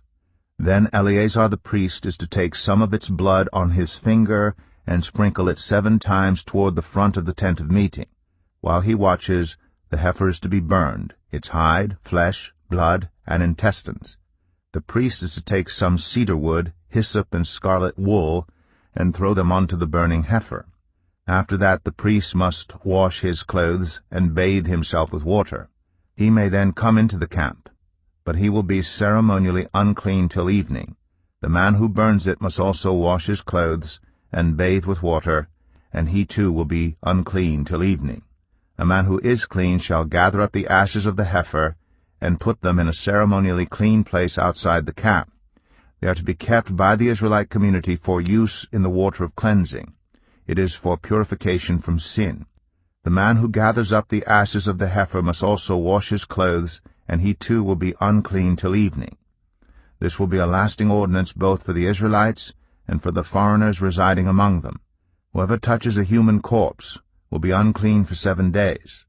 They must purify themselves with the water on the 3rd day, and on the 7th day then they will be clean. But if they do not purify themselves on the 3rd and 7th days, they will not be clean. If they fail to purify themselves after touching a human corpse, they defile the Lord's tabernacle. They must be cut off from Israel. Because the water of cleansing has not been sprinkled on them, they are unclean. Their uncleanness remains on them. This is the law that applies when a person dies in a tent. Anyone who enters the tent and anyone who is in it will be unclean for 7 days. And every open container without a lid fastened on it will be unclean. Anyone out in the open who touches someone who has been killed with a sword or someone who has died a natural death, or anyone who touches a human bone or a grave, will be unclean for 7 days. For the unclean person, put some ashes from the burned purification offering into a jar, and pour fresh water over them. Then a man who is ceremonially clean is to take some hyssop, dip it in the water, and sprinkle the tent and all the furnishings and the people who were there. He must also sprinkle anyone who has touched a human bone or a grave, or anyone who has been killed, or anyone who has died a natural death. The man who is clean is to sprinkle those who are unclean on the 3rd and 7th days, and on the 7th day he is to purify them. Those who are being cleansed must wash their clothes and bathe with water, and that evening they will be clean. But if those who are unclean do not purify themselves, they must be cut off from the community, because they have defiled the sanctuary of the Lord. The water of cleansing has not been sprinkled on them, and they are unclean. This is a lasting ordinance for them. The man who sprinkles the water of cleansing must also wash his clothes, and anyone who touches the water of cleansing will be unclean till evening. Anything that an unclean person touches becomes unclean, and anyone who touches it becomes unclean till evening. Numbers 20. In the first month the whole Israelite community arrived at the desert of Zin, and they stayed at Kadesh. There Miriam died and was buried. Now there was no water for the community, and the people gathered in opposition to Moses and Aaron. They quarreled with Moses and said, "If only we had died when our brothers fell dead before the Lord. Why did you bring the Lord's community into this wilderness, that we and our livestock should die here? Why did you bring us up out of Egypt to this terrible place? It has no grain or figs, grapevines or pomegranates, and there's no water to drink."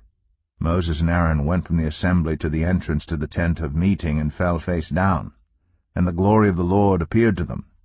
The Lord said to Moses, "Take the staff, and you and your brother Aaron gather the assembly together. Speak to that rock before their eyes, and it will pour out its water. You will bring water out of the rock for the community, so they and their livestock can drink." So Moses took the staff from the Lord's presence, just as he commanded him.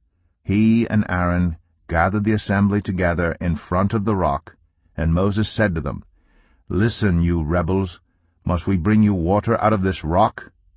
Then Moses raised his arm and struck the rock twice with his staff. Water gushed out, and the community and their livestock drank. But the Lord said to Moses and Aaron, "Because you did not trust in me enough to honor me as holy in the sight of the Israelites, you will not bring this community into the land I give them." These were the waters of Meribah, where the Israelites quarreled with the Lord, and where he was proved holy among them. Moses sent messengers from Kadesh to the king of Edom, saying, "This is what your brother Israel says. You know about all the hardships that have come on us. Our ancestors went down into Egypt, and we lived there many years. The Egyptians mistreated us and our ancestors, but when we cried out to the Lord, he heard our cry and sent an angel and brought us out of Egypt. Now we are here at Kadesh, a town on the edge of your territory.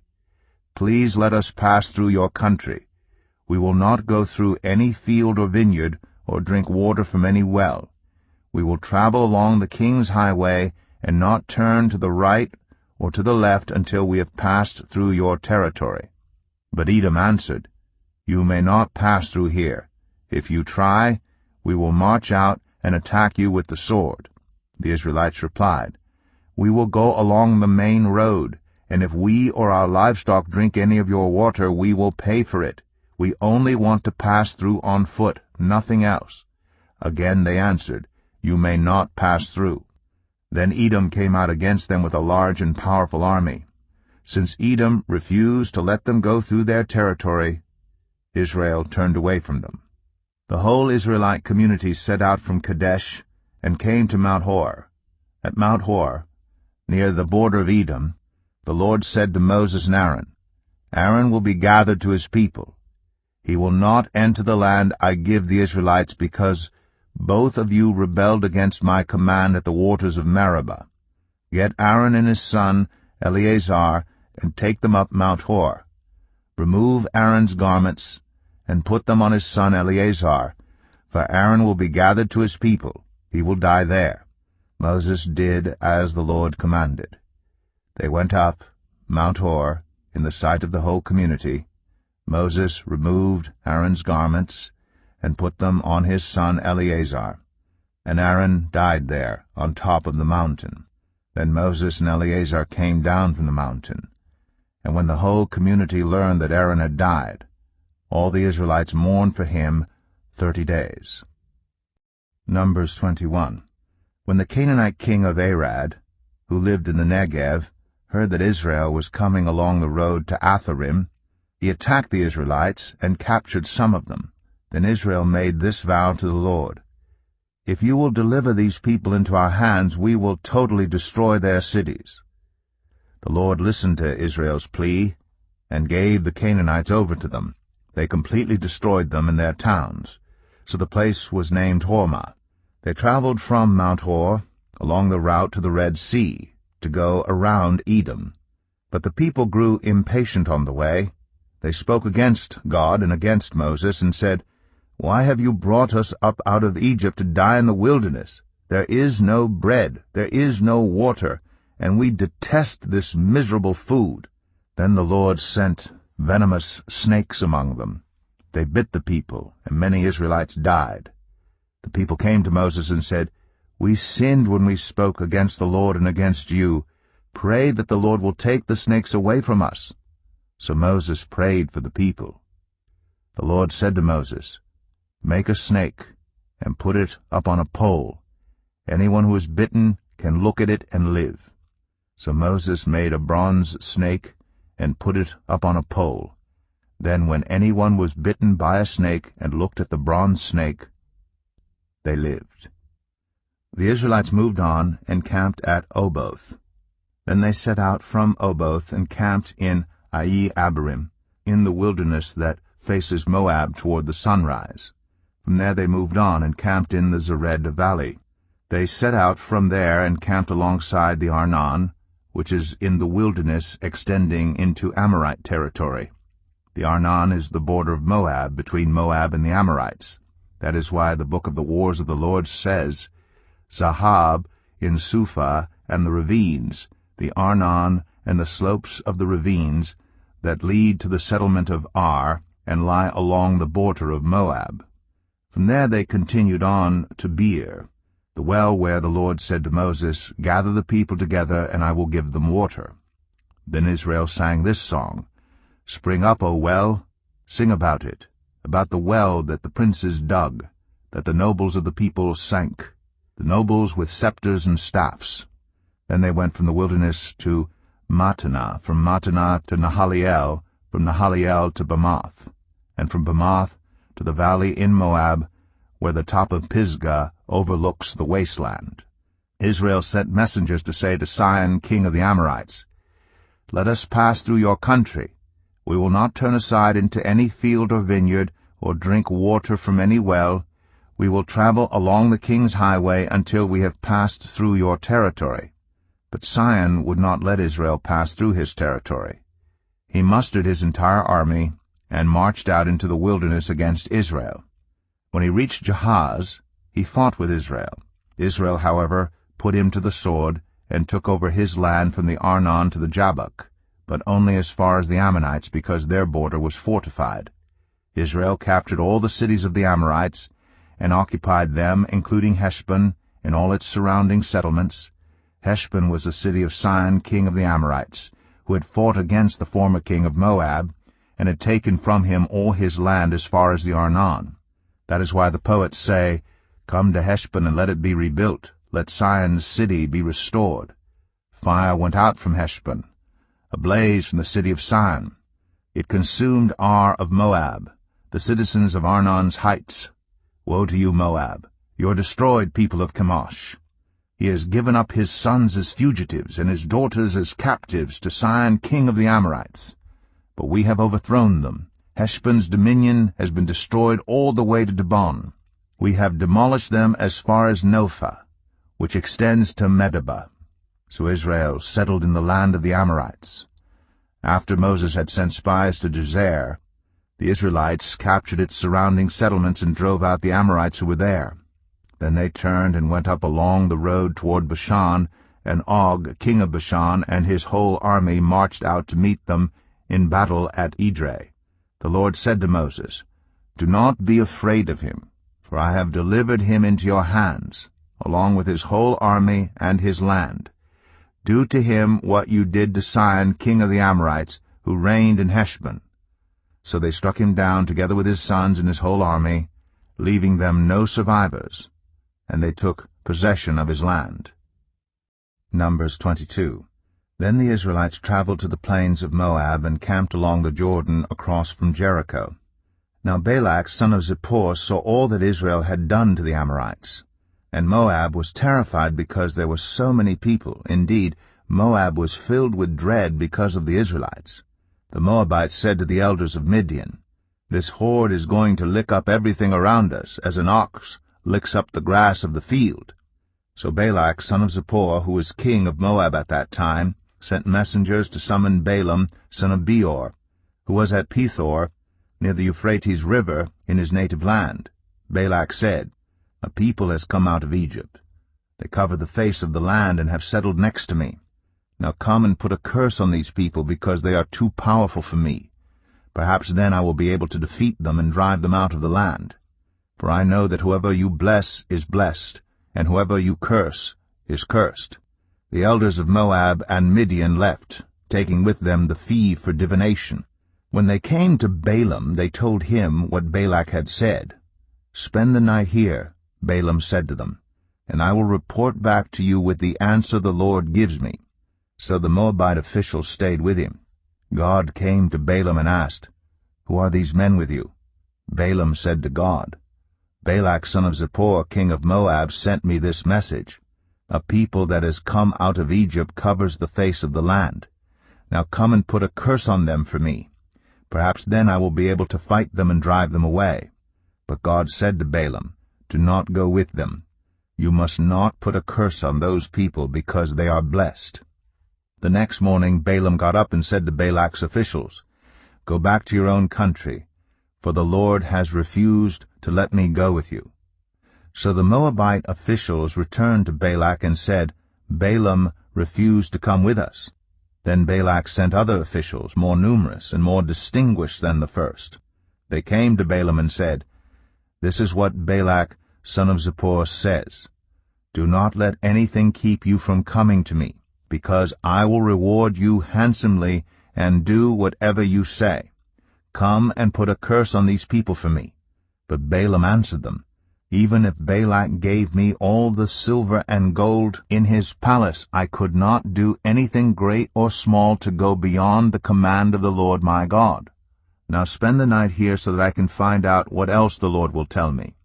That night God came to Balaam and said, "Since these men have come to summon you, go with them, but do only what I tell you." Balaam got up in the morning, saddled his donkey, and went with the Moabite officials. But God was very angry when he went, and the angel of the Lord stood in the road to oppose him. Balaam was riding on his donkey, and his 2 servants were with him. When the donkey saw the angel of the Lord standing in the road with a drawn sword in his hand, it turned off the road into a field. Balaam beat it to get it back on the road. Then the angel of the Lord stood in a narrow path through the vineyards, with walls on both sides. When the donkey saw the angel of the Lord, it pressed close to the wall, crushing Balaam's foot against it. So he beat the donkey again. Then the angel of the Lord moved on ahead and stood in a narrow place where there was no room to turn, either to the right or to the left. When the donkey saw the angel of the Lord, it lay down under Balaam, and he was angry and beat it with his staff. Then the Lord opened the donkey's mouth, and it said to Balaam, "What have I done to you to make you beat me these 3 times?" Balaam answered the donkey, "You have made a fool of me. If only I had a sword in my hand, I would kill you right now." The donkey said to Balaam, "Am I not your own donkey, which you have always ridden to this day? Have I been in the habit of doing this to you?" "No," he said. Then the Lord opened Balaam's eyes, and he saw the angel of the Lord standing in the road with his sword drawn. So he bowed low and fell face down. The angel of the Lord asked him, "Why have you beaten your donkey these 3 times? I have come here to oppose you because your path is a reckless one before me. The donkey saw me and turned away from me these 3 times. If it had not turned away, I would certainly have killed you by now, but I would have spared it." Balaam said to the angel of the Lord, "I have sinned. I did not realize you were standing in the road to oppose me. Now, if you are displeased, I will go back. The angel of the Lord said to Balaam, Go with the men, but speak only what I tell you. So Balaam went with Balak's officials. When Balak heard that Balaam was coming, he went out to meet him at the Moabite town on the Arnon border at the edge of his territory. Balak said to Balaam, Did I not send you an urgent summons? Why didn't you come to me? Am I really not able to reward you?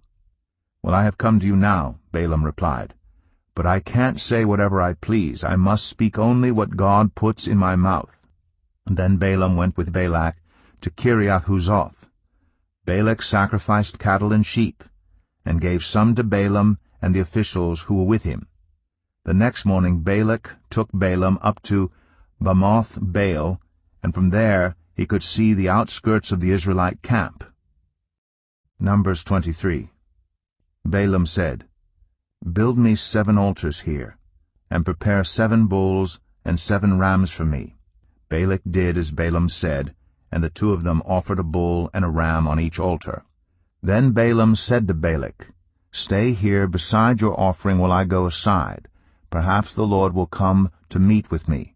Whatever he reveals to me, I will tell you. Then he went off to a barren height. God met with him, and Balaam said, I have prepared 7 altars, and on each altar I have offered a bull and a ram.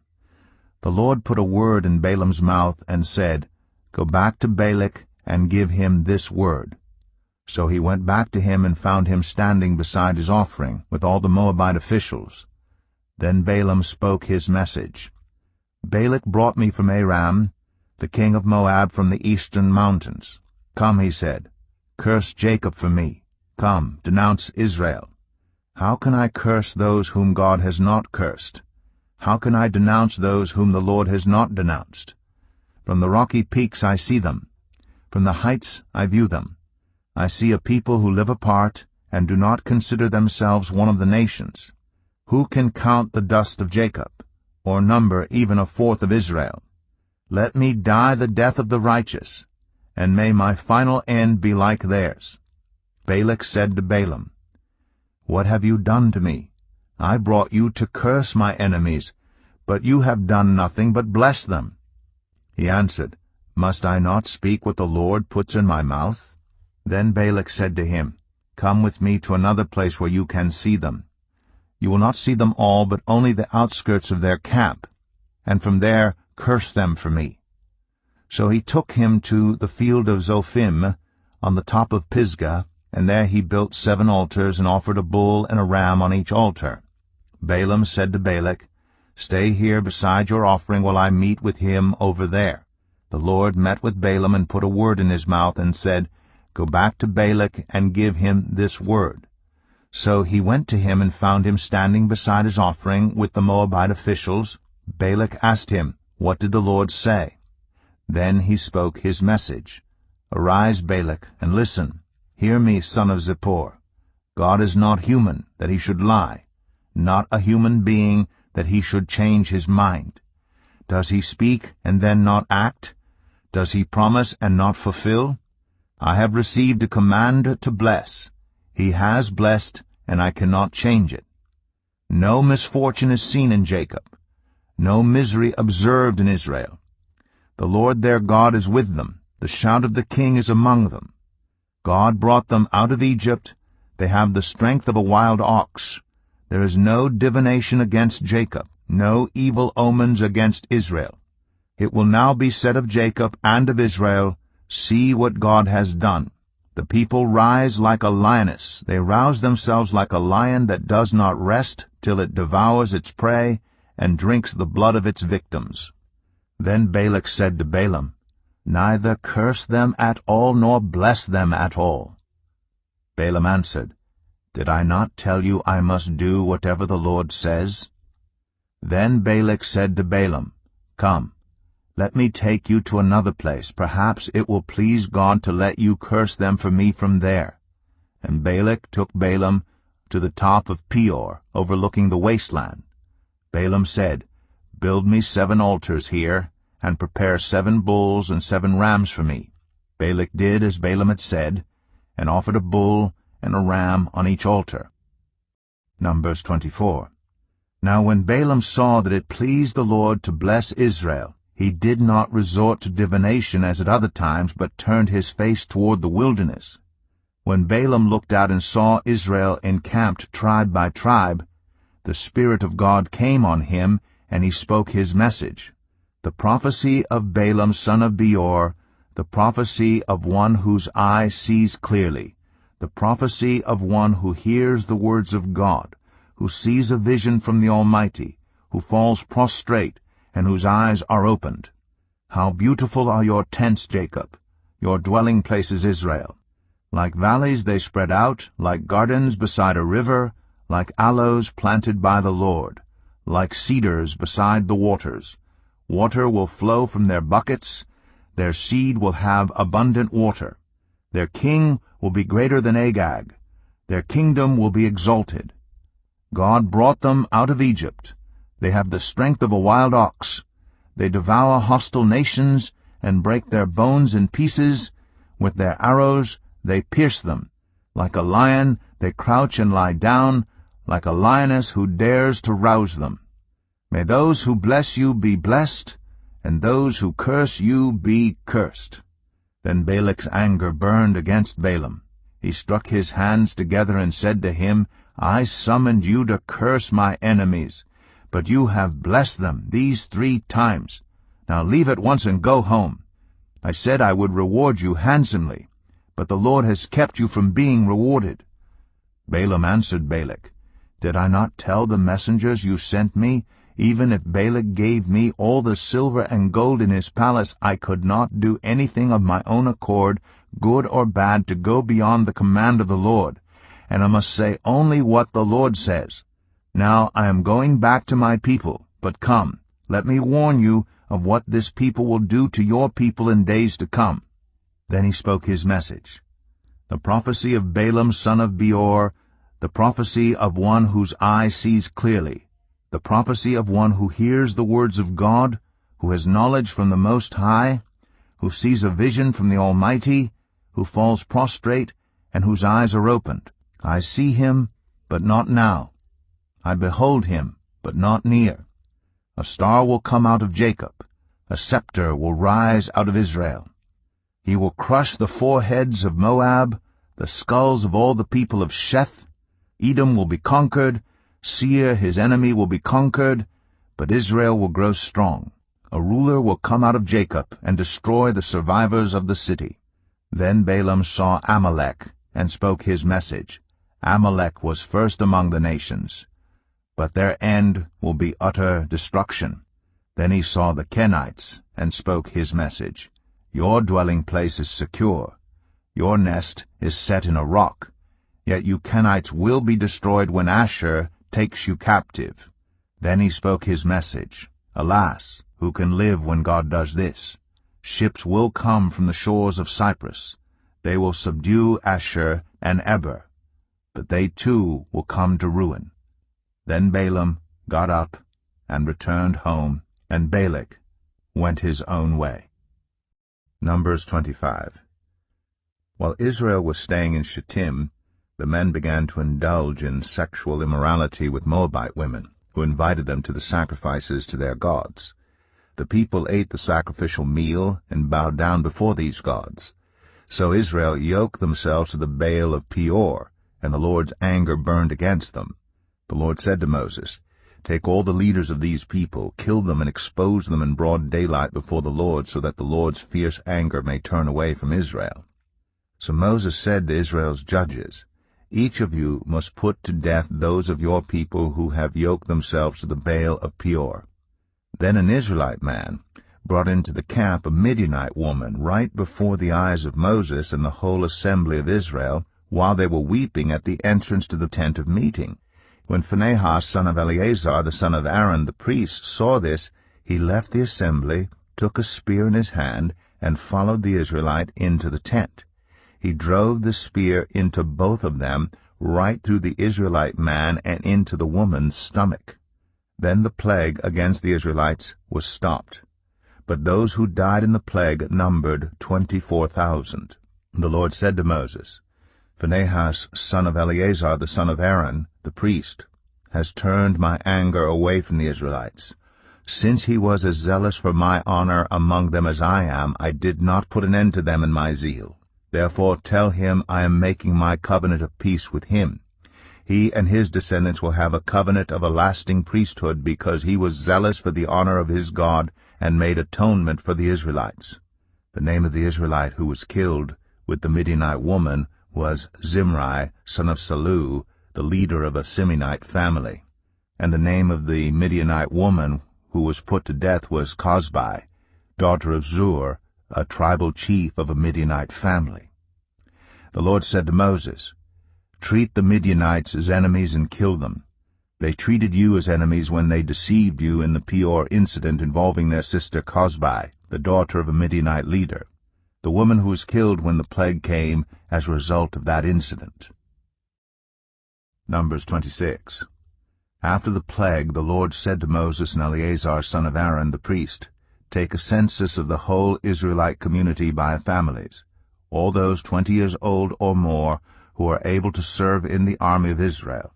So on the plains of Moab, by the Jordan across from Jericho, Moses and Eleazar the priest spoke with them and said, "Take a census of the men 20 years old or more, as the Lord commanded Moses." These were the Israelites who came out of Egypt. The descendants of Reuben, the firstborn son of Israel, were, through Hanok, the Hanokite clan, through Palu, the Paluite clan, through Hezron, the Hezronite clan, through Carmite, the Carmite clan. These were the clans of Reuben. Those numbered were 43,730. The son of Palu was Eliab, and the sons of Eliab were Nemuel, Dathan, and Abiram. The same Dathan and Abiram were the community officials who rebelled against Moses and Aaron, and were among Korah's followers when they rebelled against the Lord. The earth opened its mouth and swallowed them along with Korah, whose followers died when the fire devoured the 250 men, and they served as a warning sign. The line of Korah, however, did not die out. The descendants of Simeon by their clans were, through Nemuel, the Nemuelite clan, through Jamin, the Jaminite clan, through Jachin, the Jachinite clan, through Zerah, the Zerahite clan, through Shaul, the Shaulite clan. These were the clans of Simeon. Those numbered were 22,200. The descendants of Gad by their clans were, through Zephon, the Zephonite clan, through Haggai, the Haggite clan, through Shuni, the Shunite clan, through Ozni, the Oznite clan, through Eri, the Erite clan, through Aradai, the Aradite clan, through Areli, the Arelite clan. These were the clans of Gad. Those numbered were 40,500. Er and Onan were sons of Judah, but they died in Canaan. The descendants of Judah by their clans were, through Shelah, the Shelonite clan, through Perez, the Perizzite clan, through Zerah, the Zerahite clan. The descendants of Perez were, through Hezron, the Hezronite clan, through Hamal, the Hamalite clan. These were the clans of Judah. Those numbered were 76,500. The descendants of Issachar by their clans were, through Tola, the Tolaite clan, through Puah, the Puite clan, through Jeshub, the Jeshubite clan, through Shimron, the Shimronite clan. These were the clans of Issachar. Those numbered were 64,300. The descendants of Zebulun by their clans were, through Sered, the Seredite clan, through Elon, the Elonite clan, through Jaliel, the Jaleelite clan. These were the clans of Zebulun. Those numbered were 60,500. The descendants of Joseph by their clans through Manasseh and Ephraim were, the descendants of Manasseh, through Machir, the Machirite clan. Machir was the father of Gilead. Through Gilead, the Gileadite clan. These were the descendants of Gilead. Through Aiezer, the Aizerite clan, through Helek, the Helekite clan, through Azriel, the Azrielite clan, through Shechem, the Shechemite clan, through Shemida, the Shemidite clan, through Hepher, the Hepherite clan. Zelophehad, son of Hepher, had no sons, he had only daughters, whose names were Mahlah, Noah, Hoglah, Milcah, and Tirzah. These were the clans of Manasseh. Those numbered were 52,700. These were the descendants of Ephraim by their clans. through Shuthelah, the Shuthelahite clan, through Becher, the Becherite clan, through Tahan, the Tahanite clan. These were the descendants of Shuthelah, through Eran, the Eranite clan. These were the clans of Ephraim. Those numbered were 32,500. These were the descendants of Joseph by their clans. The descendants of Benjamin by their clans were, through Bela, the Belaite clan, through Ashbel, the Ashbelite clan, through Ahiram, the Ahiramite clan, through Shupham, the Shuphamite clan, through Hupham, the Huphamite clan. The descendants of Bela through Ard and Naaman were, through Ard, the Ardite clan, through Naaman, the Naamite clan. These were the clans of Benjamin. Those numbered were 45,600. These were the descendants of Dan by their clans, through Shuham, the Shuhamite clan.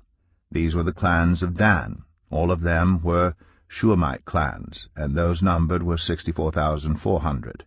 The descendants of Asher by their clans were, through Imnah, the Imnite clan, through Ishvi, the Ishvite clan, through Beriah, the Berite clan, and through the descendants of Beriah, through Heber, the Heberite clan, through Malchiel, the Malchielite clan. Asher had a daughter named Sarah. These were the clans of Asher. Those numbered were 53,400. The descendants of Naphtali by their clans were, through Jaziel, the Jazielite clan, through Gunai, the Gunite clan, through Jezer, the Jezerite clan, through Shillem, the Shillemite clan. These were the clans of Naphtali. Those numbered were 45,400. The total number of the men of Israel was 601,730. The Lord said to Moses, "The land is to be allotted to them as an inheritance based on the number of names. To a larger group give a larger inheritance, and to a smaller group a smaller one. Each is to receive its inheritance according to the number of those listed. Be sure that the land is distributed by lot. What each group inherits will be according to the names for its ancestral tribe. Each inheritance is to be distributed by lot among the larger and smaller groups." These were the Levites who were counted by their clans. Through Gershon, the Gershonite clan. Through Kohath, the Kohathite clan. Through Merari, the Merarite clan. These also were Levite clans. The Libnite clan, the Hebronite clan, the Malite clan, the Mushite clan, the Korahite clan. Kohath was the forefather of Amram. The name of Amram's wife was Jochebed, a descendant of Levi, who was born to the Levites in Egypt. To Amram she bore Aaron, Moses, and their sister Miriam. Aaron was the father of Nadab and Abihu, Eleazar, and Ithamar. But Nadab and Abihu died when they made an offering before the Lord with unauthorized fire. All the male Levites, a month old or more, numbered 23,000. They were not counted along with the other Israelites because they received no inheritance among them. These are the ones counted by Moses and Eleazar the priest when they counted the Israelites on the plains of Moab, by the Jordan, across from Jericho. Not one of them was among those counted by Moses and Aaron the priest when they counted the Israelites in the desert of Sinai. For the Lord had told those Israelites they would surely die in the wilderness, and not one of them was left except Caleb, son of Jephunneh, and Joshua, son of Nun. Numbers 27. The daughters of Zelophehad, son of Hepher, the son of Gilead, the son of Machir, the son of Manasseh, belonged to the clans of Manasseh, son of Joseph. The names of the daughters were Mahlah, Noah, Haglah, Milcah, and Tirzah. They came forward and stood before Moses, Eleazar the priest, the leaders, and the whole assembly at the entrance to the tent of meeting, and said, "Our father died in the wilderness. He was not among Korah's followers, who banded together against the Lord, but he died for his own sin and left no sons. Why should our father's name disappear from his clan because he had no son? Give us property among our father's relatives." So Moses brought their case before the Lord, and the Lord said to him, "What Zelophehad's daughters are saying is right. You must certainly give them property as an inheritance among their father's relatives, and give their father's inheritance to them. Say to the Israelites, If a man dies and leaves no son, give his inheritance to his daughter. If he has no daughter, give his inheritance to his brothers. If he has no brothers, give his inheritance to his father's brothers. If his father had no brothers, give his inheritance to the nearest relative in his clan, that he may possess it. This is to have the force of law for the Israelites, as the Lord commanded Moses. Then the Lord said to Moses, Go up to this mountain in the Abarim range, and see the land I have given the Israelites. After you have seen it, you too will be gathered to your people, as your brother Aaron was. For when the community rebelled at the waters in the desert of Zin, both of you disobeyed my command to honor me as holy before their eyes. These were the waters of Meribah Kadesh in the desert of Zin. Moses said to the Lord, May the Lord, the God who gives breath to all living things, appoint someone over this community to go out and come in before them, one who will lead them out and bring them in. So the Lord's people will not be like sheep without a shepherd. So the Lord said to Moses, Take Joshua son of Nun, a man in whom is the spirit of leadership, and lay your hand on him. Have him stand before Eleazar the priest and the entire assembly, and commission him in their presence. Give him some of your authority so the whole Israelite community will obey him. He is to stand before Eleazar the priest, who will obtain decisions for him by inquiring of the Urim before the Lord. At his command he and the entire community of the Israelites will go out, and at his command they will come in. Moses did as the Lord commanded him. He took Joshua and had him stand before Eleazar the priest and the whole assembly. Then he laid his hands on him and commissioned him, as the Lord instructed through Moses. Numbers 28. The Lord said to Moses, Give this command to the Israelites and say to them, Make sure that you present to me at the appointed time my food offerings as an aroma pleasing to me. Say to them, This is the food offering you are to present to the Lord, 2 lambs a year old without defect, as a regular burnt offering each day. Offer 1 lamb in the morning, and the other at twilight, together with the grain offering of 1/10 of an ephah of the finest flour, mixed with 1/4 of a hin of oil from pressed olives. This is the regular burnt offering instituted at Mount Sinai as a pleasing aroma, a food offering presented to the Lord. The accompanying drink offering is to be 1/4 of a hin of fermented drink with each lamb. Pour out the drink offering to the Lord at the sanctuary. Offer the 2nd lamb at twilight, along with the same kind of grain offering and drink offering that you offer in the morning. This is a food offering, an aroma pleasing to the Lord. On the Sabbath day make an offering of 2 lambs, a year old without defect, together with its drink offering, and a grain offering of 2/10 of an ephah of the finest flour mixed with olive oil. This is the burnt offering for every Sabbath, in addition to the regular burnt offering and its drink offering. On the 1st of every month, present to the Lord a burnt offering of 2 young bulls, 1 ram, and 7 male lambs a year old, all without defect. With each bull there is to be a grain offering of 3/10 of an ephah of the finest flour mixed with oil. With the ram, a grain offering of 2/10 of an ephah of the finest flour mixed with oil. And with each lamb, a grain offering of 1/10 of an ephah of the finest flour mixed with oil. This is for a burnt offering, a pleasing aroma, a food offering presented to the Lord. With each bull there is to be a drink offering of 1/2 a hin of wine. With the ram, 1/3 of a hin, and with each lamb 1/4 of a hin. This is the monthly burnt offering to be made at each new moon during the year.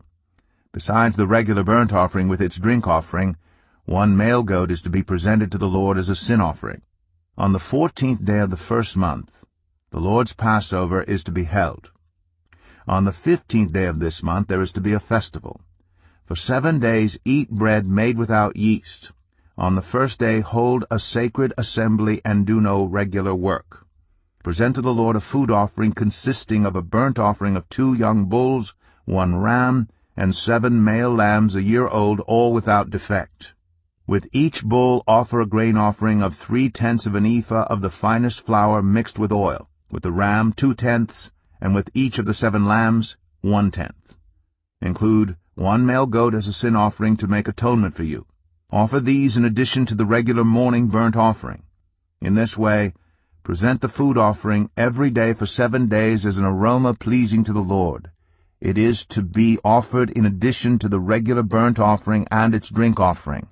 On the 7th day hold a sacred assembly and do no regular work. On the day of first fruits, when you present to the Lord an offering of new grain during the festival of weeks, hold a sacred assembly and do no regular work. Present a burnt offering of 2 young bulls, 1 ram, and 7 male lambs a year old as an aroma pleasing to the Lord. With each bull there is to be a grain offering of 3/10 of an ephah of the finest flour mixed with oil, with the ram 2/10, and with each of the 7 lambs 1/10. Include 1 male goat to make atonement for you. Offer these together with their drink offerings, in addition to the regular burnt offering and its grain offering. Be sure the animals are without defect. Numbers 29.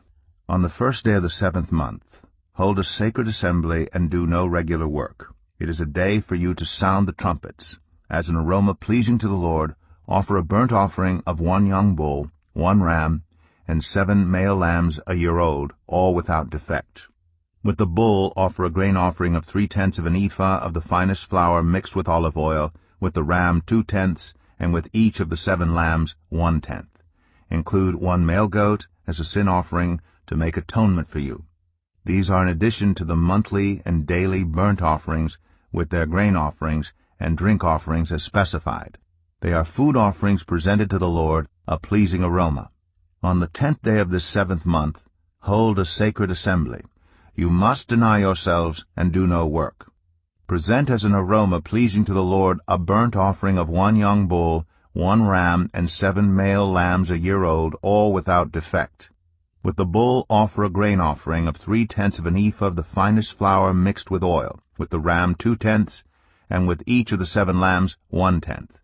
Include 1 male goat as a sin offering in addition to the sin offering for atonement and the regular burnt offering with its grain offering and their drink offerings. On the 15th day of the 7th month, hold a sacred assembly and do no regular work. Celebrate a festival to the Lord for 7 days. Present as an aroma pleasing to the Lord a food offering, consisting of a burnt offering of 13 young bulls, 2 rams, and 14 male lambs a year old, all without defect. With each of the 13 bulls, offer a grain offering of 3/10 of an ephah of the finest flour mixed with oil, with each of the 2 rams 2/10, and with each of the 14 lambs 1/10. Include 1 male goat as a sin offering, in addition to the regular burnt offering with its grain offering and drink offering. On the 2nd day offer 12 young bulls, 2 rams, and 14 male lambs a year old, all without defect. With the bulls, rams, and lambs, offer their grain offerings and drink offerings, according to the number specified.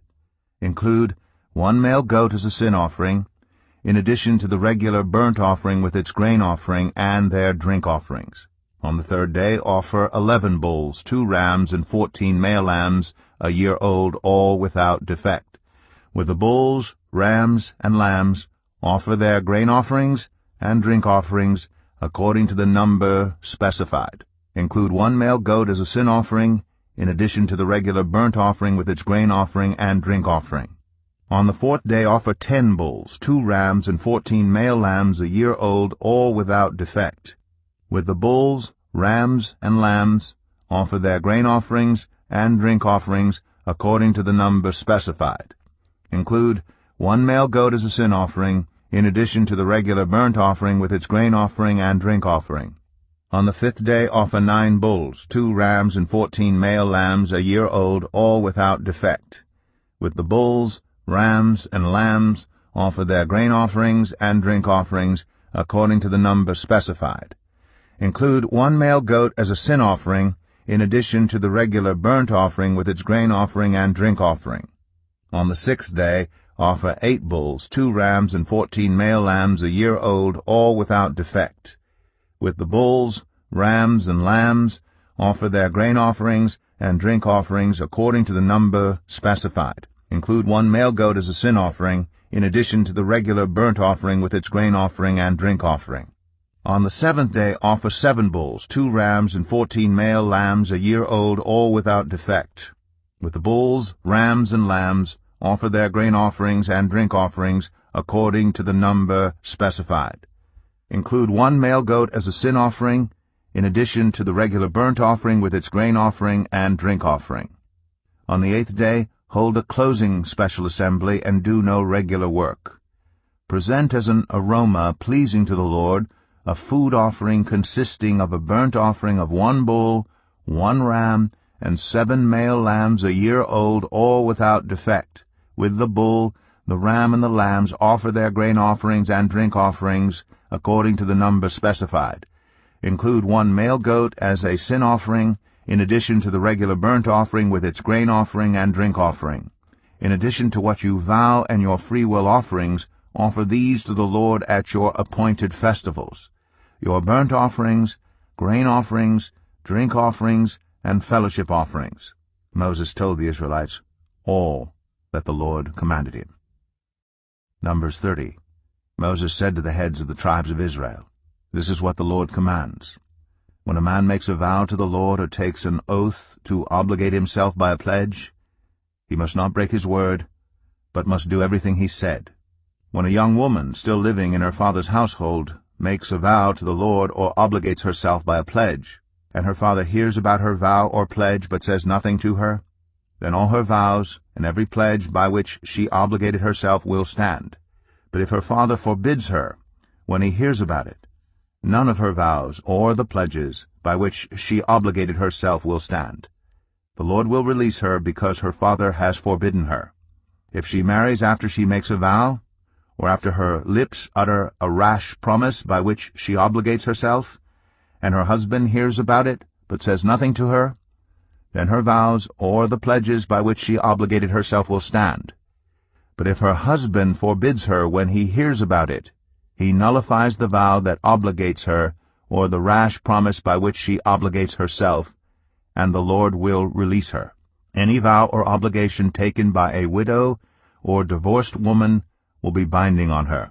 If a woman living with her husband makes a vow or obligates herself by a pledge under oath, and her husband hears about it but says nothing to her and does not forbid her, then all her vows or the pledges by which she obligated herself will stand. But if her husband nullifies them when he hears about them, then none of the vows or pledges that came from her lips will stand. Her husband has nullified them, and the Lord will release her. Her husband may confirm or nullify any vow she makes or any sworn pledge to deny herself. But if her husband says nothing to her about it from day to day, then he confirms all her vows or the pledges binding on her. He confirms them by saying nothing to her when he hears about them. If, however, he nullifies them sometime after he hears about them, then he must bear the consequences of her wrongdoing. These are the regulations the Lord gave Moses concerning relationships between a man and his wife, and between a father and his young daughter still living at home. Numbers 31. The Lord said to Moses, "Take vengeance on the Midianites for the Israelites. After that you will be gathered to your people." So Moses said to the people, "Arm some of your men to go to war against the Midianites so that they may carry out the Lord's vengeance on them. Send into battle 1,000 men from each of the tribes of Israel." So 12,000 men armed for battle, 1,000 from each tribe, were supplied from the clans of Israel. Moses sent them into battle, 1,000 from each tribe, along with Phinehas son of Eleazar the priest, who took with him articles from the sanctuary, and the trumpets for signaling. They fought against Midian, as the Lord commanded Moses, and killed every man. Among their victims were Evi, Rechem, Zur, Hur, and Reba, the 5 kings of Midian. They also killed Balaam, son of Beor, with the sword. The Israelites captured the Midianite women and children and took all the Midianite herds, flocks, and goods as plunder. They burned all the towns where the Midianites had settled, as well as all their camps. They took all the plunder and spoils, including the people and animals, and brought the captives, spoils, and plunder to Moses and Eleazar the priest, and the Israelite assembly, at their camp on the plains of Moab, by the Jordan, across from Jericho. Moses, Eleazar the priest, and all the leaders of the community went to meet them outside the camp. Moses was angry with the officers of the army. the commanders of thousands and commanders of hundreds, who returned from the battle. "Have you allowed all the women to live?" he asked them. They were the ones who followed Balaam's advice and enticed the Israelites to be unfaithful to the Lord in the Peor incident, so that a plague struck the Lord's people. Now kill all the boys, and kill every woman who has slept with a man, but save for yourselves every girl who has never slept with a man. Anyone who has killed someone or touched someone who was killed must stay outside the camp 7 days. On the 3rd and 7th days you must purify yourselves and your captives. Purify every garment as well as everything made of leather, goat hair, or wood." Then Eleazar the priest said to the soldiers who had gone into battle, "This is what is required by the law that the Lord gave Moses. Gold, silver, bronze, iron, tin, lead, and anything else that can withstand fire must be put through the fire, and then it will be clean. But it must also be purified with the water of cleansing, and whatever cannot withstand fire must be put through that water. On the 7th day wash your clothes, and you will be clean. Then you may come into the camp." The Lord said to Moses, "You and Eleazar the priest and the family heads of the community are to count all the people and animals that were captured. Divide the spoils equally between the soldiers who took part in the battle and the rest of the community. From the soldiers who fought in the battle, set apart as tribute for the Lord 1 out of every 500, whether people, cattle, donkeys, or sheep. Take this tribute from their half-share, and give it to Eleazar the priest as the Lord's part. From the Israelites' half, select 1 out of every 50, whether people, cattle, donkeys, sheep, or other animals. Give them to the Levites, who are responsible for the care of the Lord's tabernacle." So Moses and Eleazar the priest did as the Lord commanded Moses. The plunder remaining from the spoils that the soldiers took was 675,000 sheep, 72,000 cattle, 61,000 donkeys, and 32,000 women who had never slept with a man. The half-share of those who fought in the battle was 337,500 sheep, of which the tribute for the Lord was 675, 36,000 cattle, of which the tribute for the Lord was 72, 30,500 donkeys, of which the tribute for the Lord was 61, 16,000 people, of whom the tribute for the Lord was 32. Moses gave the tribute to Eleazar the priest as the Lord's part, as the Lord commanded Moses. The half belonging to the Israelites, which Moses set apart from that of the fighting men, the community's half, was 337,500 sheep, 36,000 cattle, 30,500 donkeys, and 16,000 people.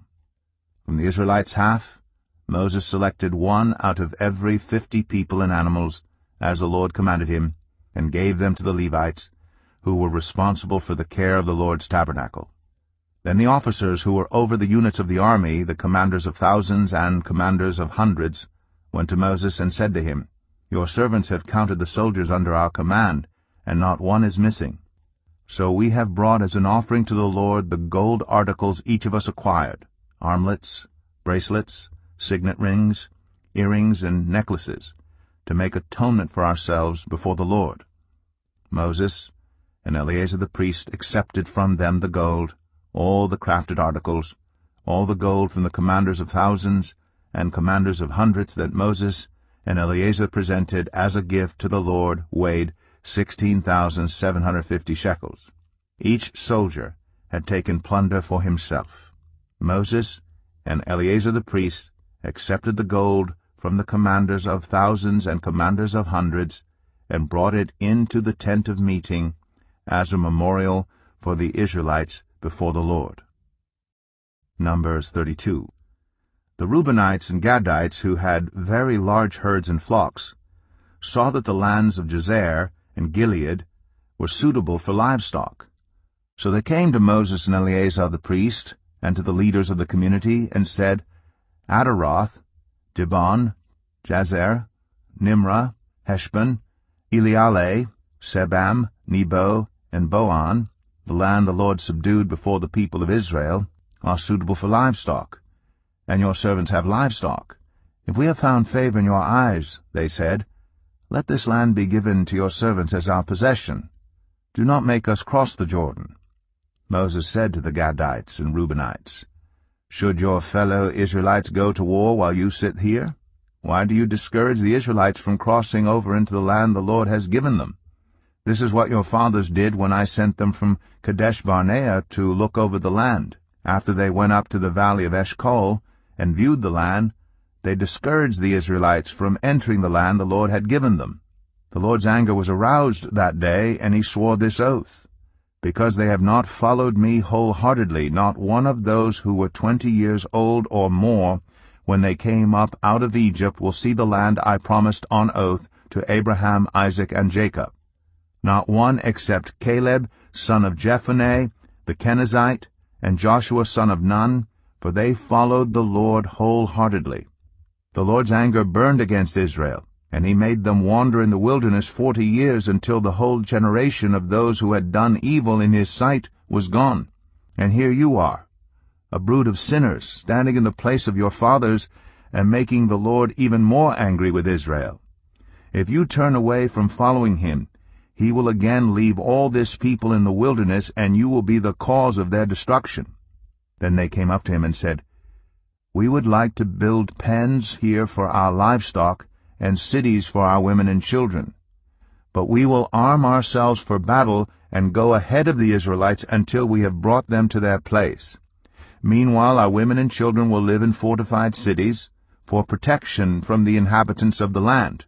We will not return to our homes until each of the Israelites has received their inheritance.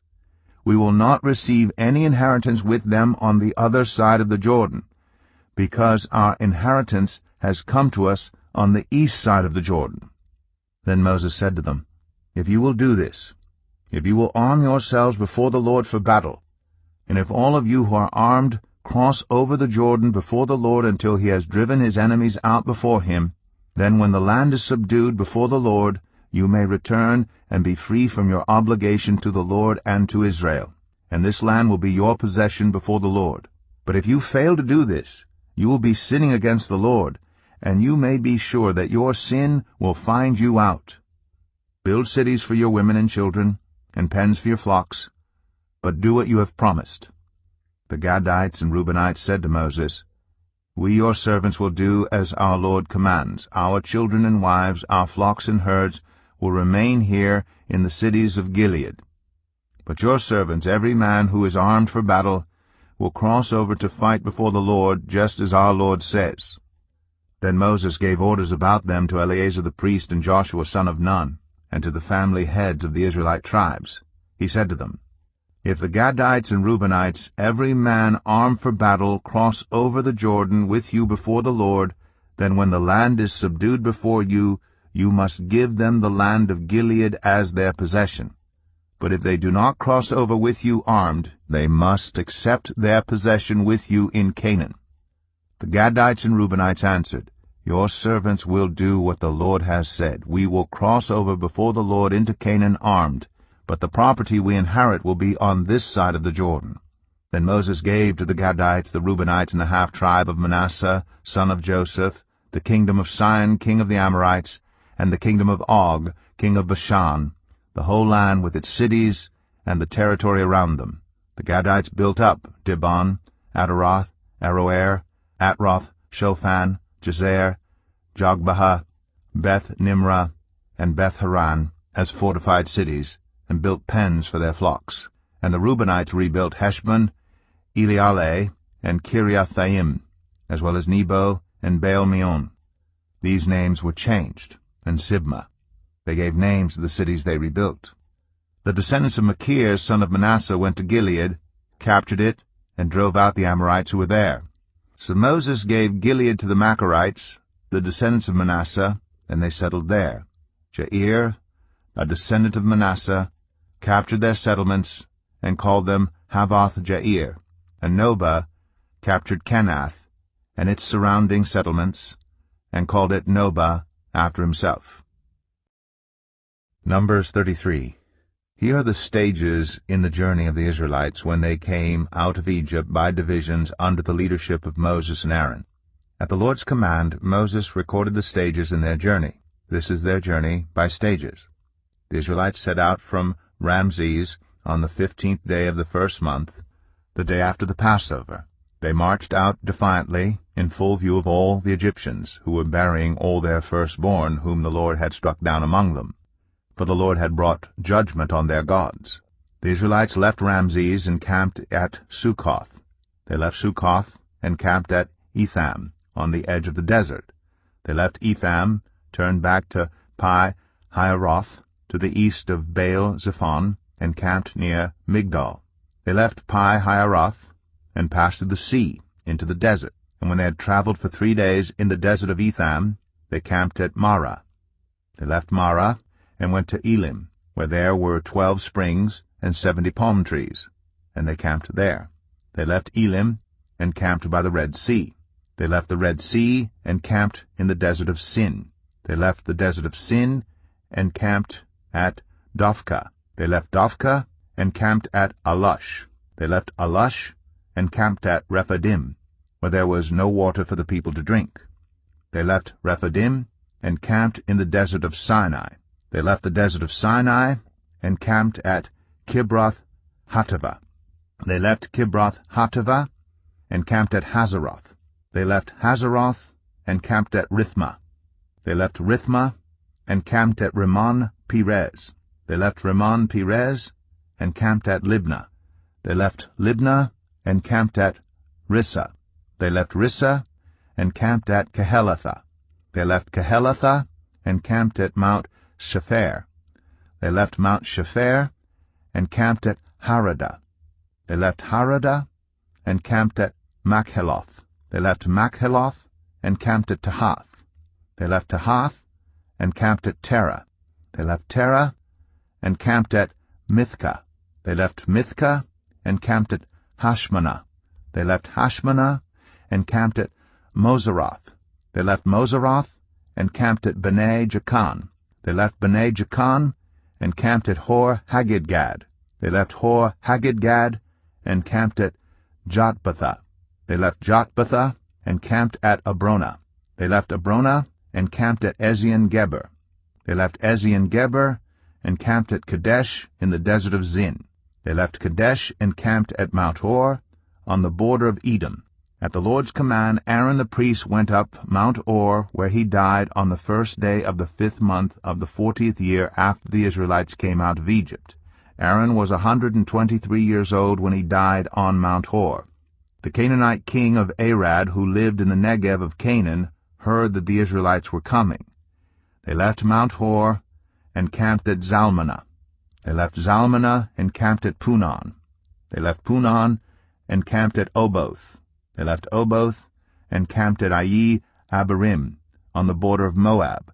They left Ayi-Abarim and camped at Dibon-Gad. They left Dibon-Gad and camped at Almon-Diblathaim. They left Almon-Diblathaim and camped in the mountains of Abarim near Nebo. They left the mountains of Abarim and camped on the plains of Moab by the Jordan across from Jericho.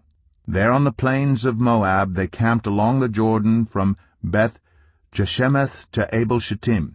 On the plains of Moab by the Jordan across from Jericho the Lord said to Moses, "Speak to the Israelites and say to them, when you cross the Jordan into Canaan, drive out all the inhabitants of the land before you. Destroy all their carved images and their cast idols, and demolish all their high places. Take possession of the land and settle in it, for I have given you the land to possess. Distribute the land by lot according to your clans. To a larger group give a larger inheritance, and to a smaller group a smaller one. Whatever falls to them by lot will be theirs. Distribute it according to your ancestral tribes. But if you do not drive out the inhabitants of the land, those you allow to remain will become barbs in your eyes and thorns in your sides. They will give you trouble in the land where you will live. And then I will do to you what I planned to do to them." Numbers 34. The Lord said to Moses, "Command the Israelites, and say to them, when you enter Canaan, the land that will be allotted to you as an inheritance is to have these boundaries. Your southern side will include some of the desert of Zin, along the border of Edom. Your southern boundary will start in the east from the southern end of the Dead Sea cross south of Scorpion Pass, continue on to Zin, and go south of Kadesh Barnea. Then it will go to Hazar Adar and over to Asmon, where it will turn, join the Wadi of Egypt, and end at the Mediterranean Sea. Your western boundary will be the coast of the Mediterranean Sea. This will be your boundary on the west. For your northern boundary, run a line from the Mediterranean Sea to Mount Hor, and from Mount Hor to Lebo Hamath. Then the boundary will go to Zedad, continue to Ziphron, and end at Hazar Enan. This will be your boundary on the north. For your eastern boundary, run a line from Hazar Enan to Shepham. The boundary will go down from Shepham to Riblah on the east side of Ain, and continue along the slopes east of the Sea of Galilee. Then the boundary will go down along the Jordan and end at the Dead Sea. This will be your land with its boundaries on every side. Moses commanded the Israelites, "Assign this land by lot as an inheritance. The Lord has ordered that it be given to the 9.5 tribes, because the families of the tribe of Reuben, the tribe of Gad, and the half-tribe of Manasseh have received their inheritance. These 2.5 tribes have received their inheritance east of the Jordan, across from Jericho toward the sunrise." The Lord said to Moses, "These are the names of the men who are to assign the land for you as an inheritance: Eleazar the priest and Joshua son of Nun, and appoint one leader from each tribe to help assign the land. These are their names: Caleb, son of Jephunneh, from the tribe of Judah; Shemuel, son of Ammihud, from the tribe of Simeon; Elidad, son of Kislon, from the tribe of Benjamin; Bukai, son of Joglai, the leader from the tribe of Dan; Haniel, son of Ephod, the leader from the tribe of Manasseh, son of Joseph; Kemuel, son of Shiftan, the leader from the tribe of Ephraim, son of Joseph; Elizaphan, son of Parnak, the leader from the tribe of Zebulun; Paltiel, son of Azan, the leader from the tribe of Issachar; Ahihud, son of Shalomai, the leader from the tribe of Asher; Pedahel, son of Ammihud, the leader from the tribe of Naphtali. These are the men the Lord commanded to assign the inheritance to the Israelites in the land of Canaan. Numbers 35. On the plains of Moab by the Jordan across from Jericho, the Lord said to Moses, "Command the Israelites to give the Levites towns to live in, from the inheritance the Israelites will possess, and give them pasture lands around the towns. Then they will have towns to live in, and pasture lands for the cattle they own, and all their other animals. The pasture lands around the towns that you give the Levites will extend 1,000 cubits from the town wall. Outside the town measure 2,000 cubits on the east side, 2,000 on the south side, and 2,000 on the west, and 2,000 on the north, with the town in the center. They will have this area as pasture land for the towns. 6 of the towns you give the Levites will be cities of refuge, to which a person who has killed someone may flee. In addition, give them 42 other towns. In all you must give the Levites 48 towns, together with their pasture lands. The towns you give the Levites from the land the Israelites possess are to be given in proportion to the inheritance of each tribe. Take many towns from a tribe that has many, but few from one that has few." Then the Lord said to Moses, "Speak to the Israelites and say to them, when you cross the Jordan to Canaan, select some towns to be your cities of refuge, to which a person who has killed someone accidentally may flee. They will be places of refuge from the avenger, so that anyone accused of murder may not die before they stand trial before the assembly. These 6 towns you give will be your cities of refuge. Give 3 on this side of the Jordan, and 3 in Canaan as cities of refuge. These 6 towns will be a place of refuge for Israelites and for foreigners residing among them, so that anyone who has killed another accidentally can flee there. If anyone strikes someone a fatal blow with an iron object, that person is a murderer. The murderer is to be put to death. Or if anyone is holding a stone and strikes someone a fatal blow with it, that person is a murderer. The murderer is to be put to death. Or if anyone is holding a wooden object and strikes someone a fatal blow with it, that person is a murderer. The murderer is to be put to death. The avenger of blood shall put the murderer to death. When the avenger comes upon the murderer, the avenger shall put the murderer to death. If anyone with malice aforethought shoves another or throws something at them intentionally so that they die, or if out of enmity one person hits another with their fist so that the other dies, that person is to be put to death. That person is a murderer. The avenger of blood shall put the murderer to death when they meet. But if without enmity someone suddenly pushes another or throws something at them unintentionally, or without seeing them, drops on them a stone heavy enough to kill them, and they die, then since that other person was not an enemy and no harm was intended, the assembly must judge between the accused and the avenger of blood according to these regulations. The assembly must protect the one accused of murder from the avenger of blood and send the accused back to the city of refuge to which they fled. The accused must stay there until the death of the high priest, who was anointed with the holy oil. But if the accused ever goes outside the limits of the city of refuge to which they fled, and the avenger of blood finds them outside the city, the avenger of blood may kill the accused without being guilty of murder. The accused must stay in the city of refuge until the death of the high priest. Only after the death of the high priest may they return to their own property. This is to have the force of law for you throughout the generations to come, wherever you live. Anyone who kills a person is to be put to death as a murderer only on the testimony of witnesses, but no one is to be put to death on the testimony of only one witness. Do not accept a ransom for the life of a murderer who deserves to die. They are to be put to death. Do not accept a ransom for anyone who has fled to a city of refuge, and so allow them to go back and live on their own land before the death of the high priest. Do not pollute the land where you are. Bloodshed pollutes the land. An atonement cannot be made for the land on which blood has been shed, except by the blood of the one who shed it. Do not defile the land where you live and where I dwell, for I, the Lord, dwell among the Israelites. Numbers 36. The family heads of the clan of Gilead, son of Machir, the son of Manasseh, who were from the clans of the descendants of Joseph, came and spoke before Moses and the leaders, the heads of the Israelite families. They said, When the Lord commanded my Lord to give the land as an inheritance to the Israelites by lot, he ordered you to give the inheritance of our brother Zelophehad to his daughters. Now suppose they marry men from other Israelite tribes.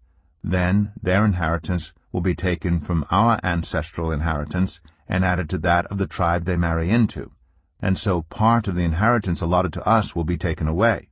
When the year of Jubilee for the Israelites comes, their inheritance will be added to that of the tribe into which they marry, and their property will be taken from the tribal inheritance of our ancestors. Then at the Lord's command, Moses gave this order to the Israelites. What the tribe of the descendants of Joseph is saying is right. This is what the Lord commands for Zelophehad's daughters. They may marry anyone they please, as long as they marry within their father's tribal clan. No inheritance in Israel is to pass from one tribe to another, for every Israelite shall keep the tribal inheritance of their ancestors.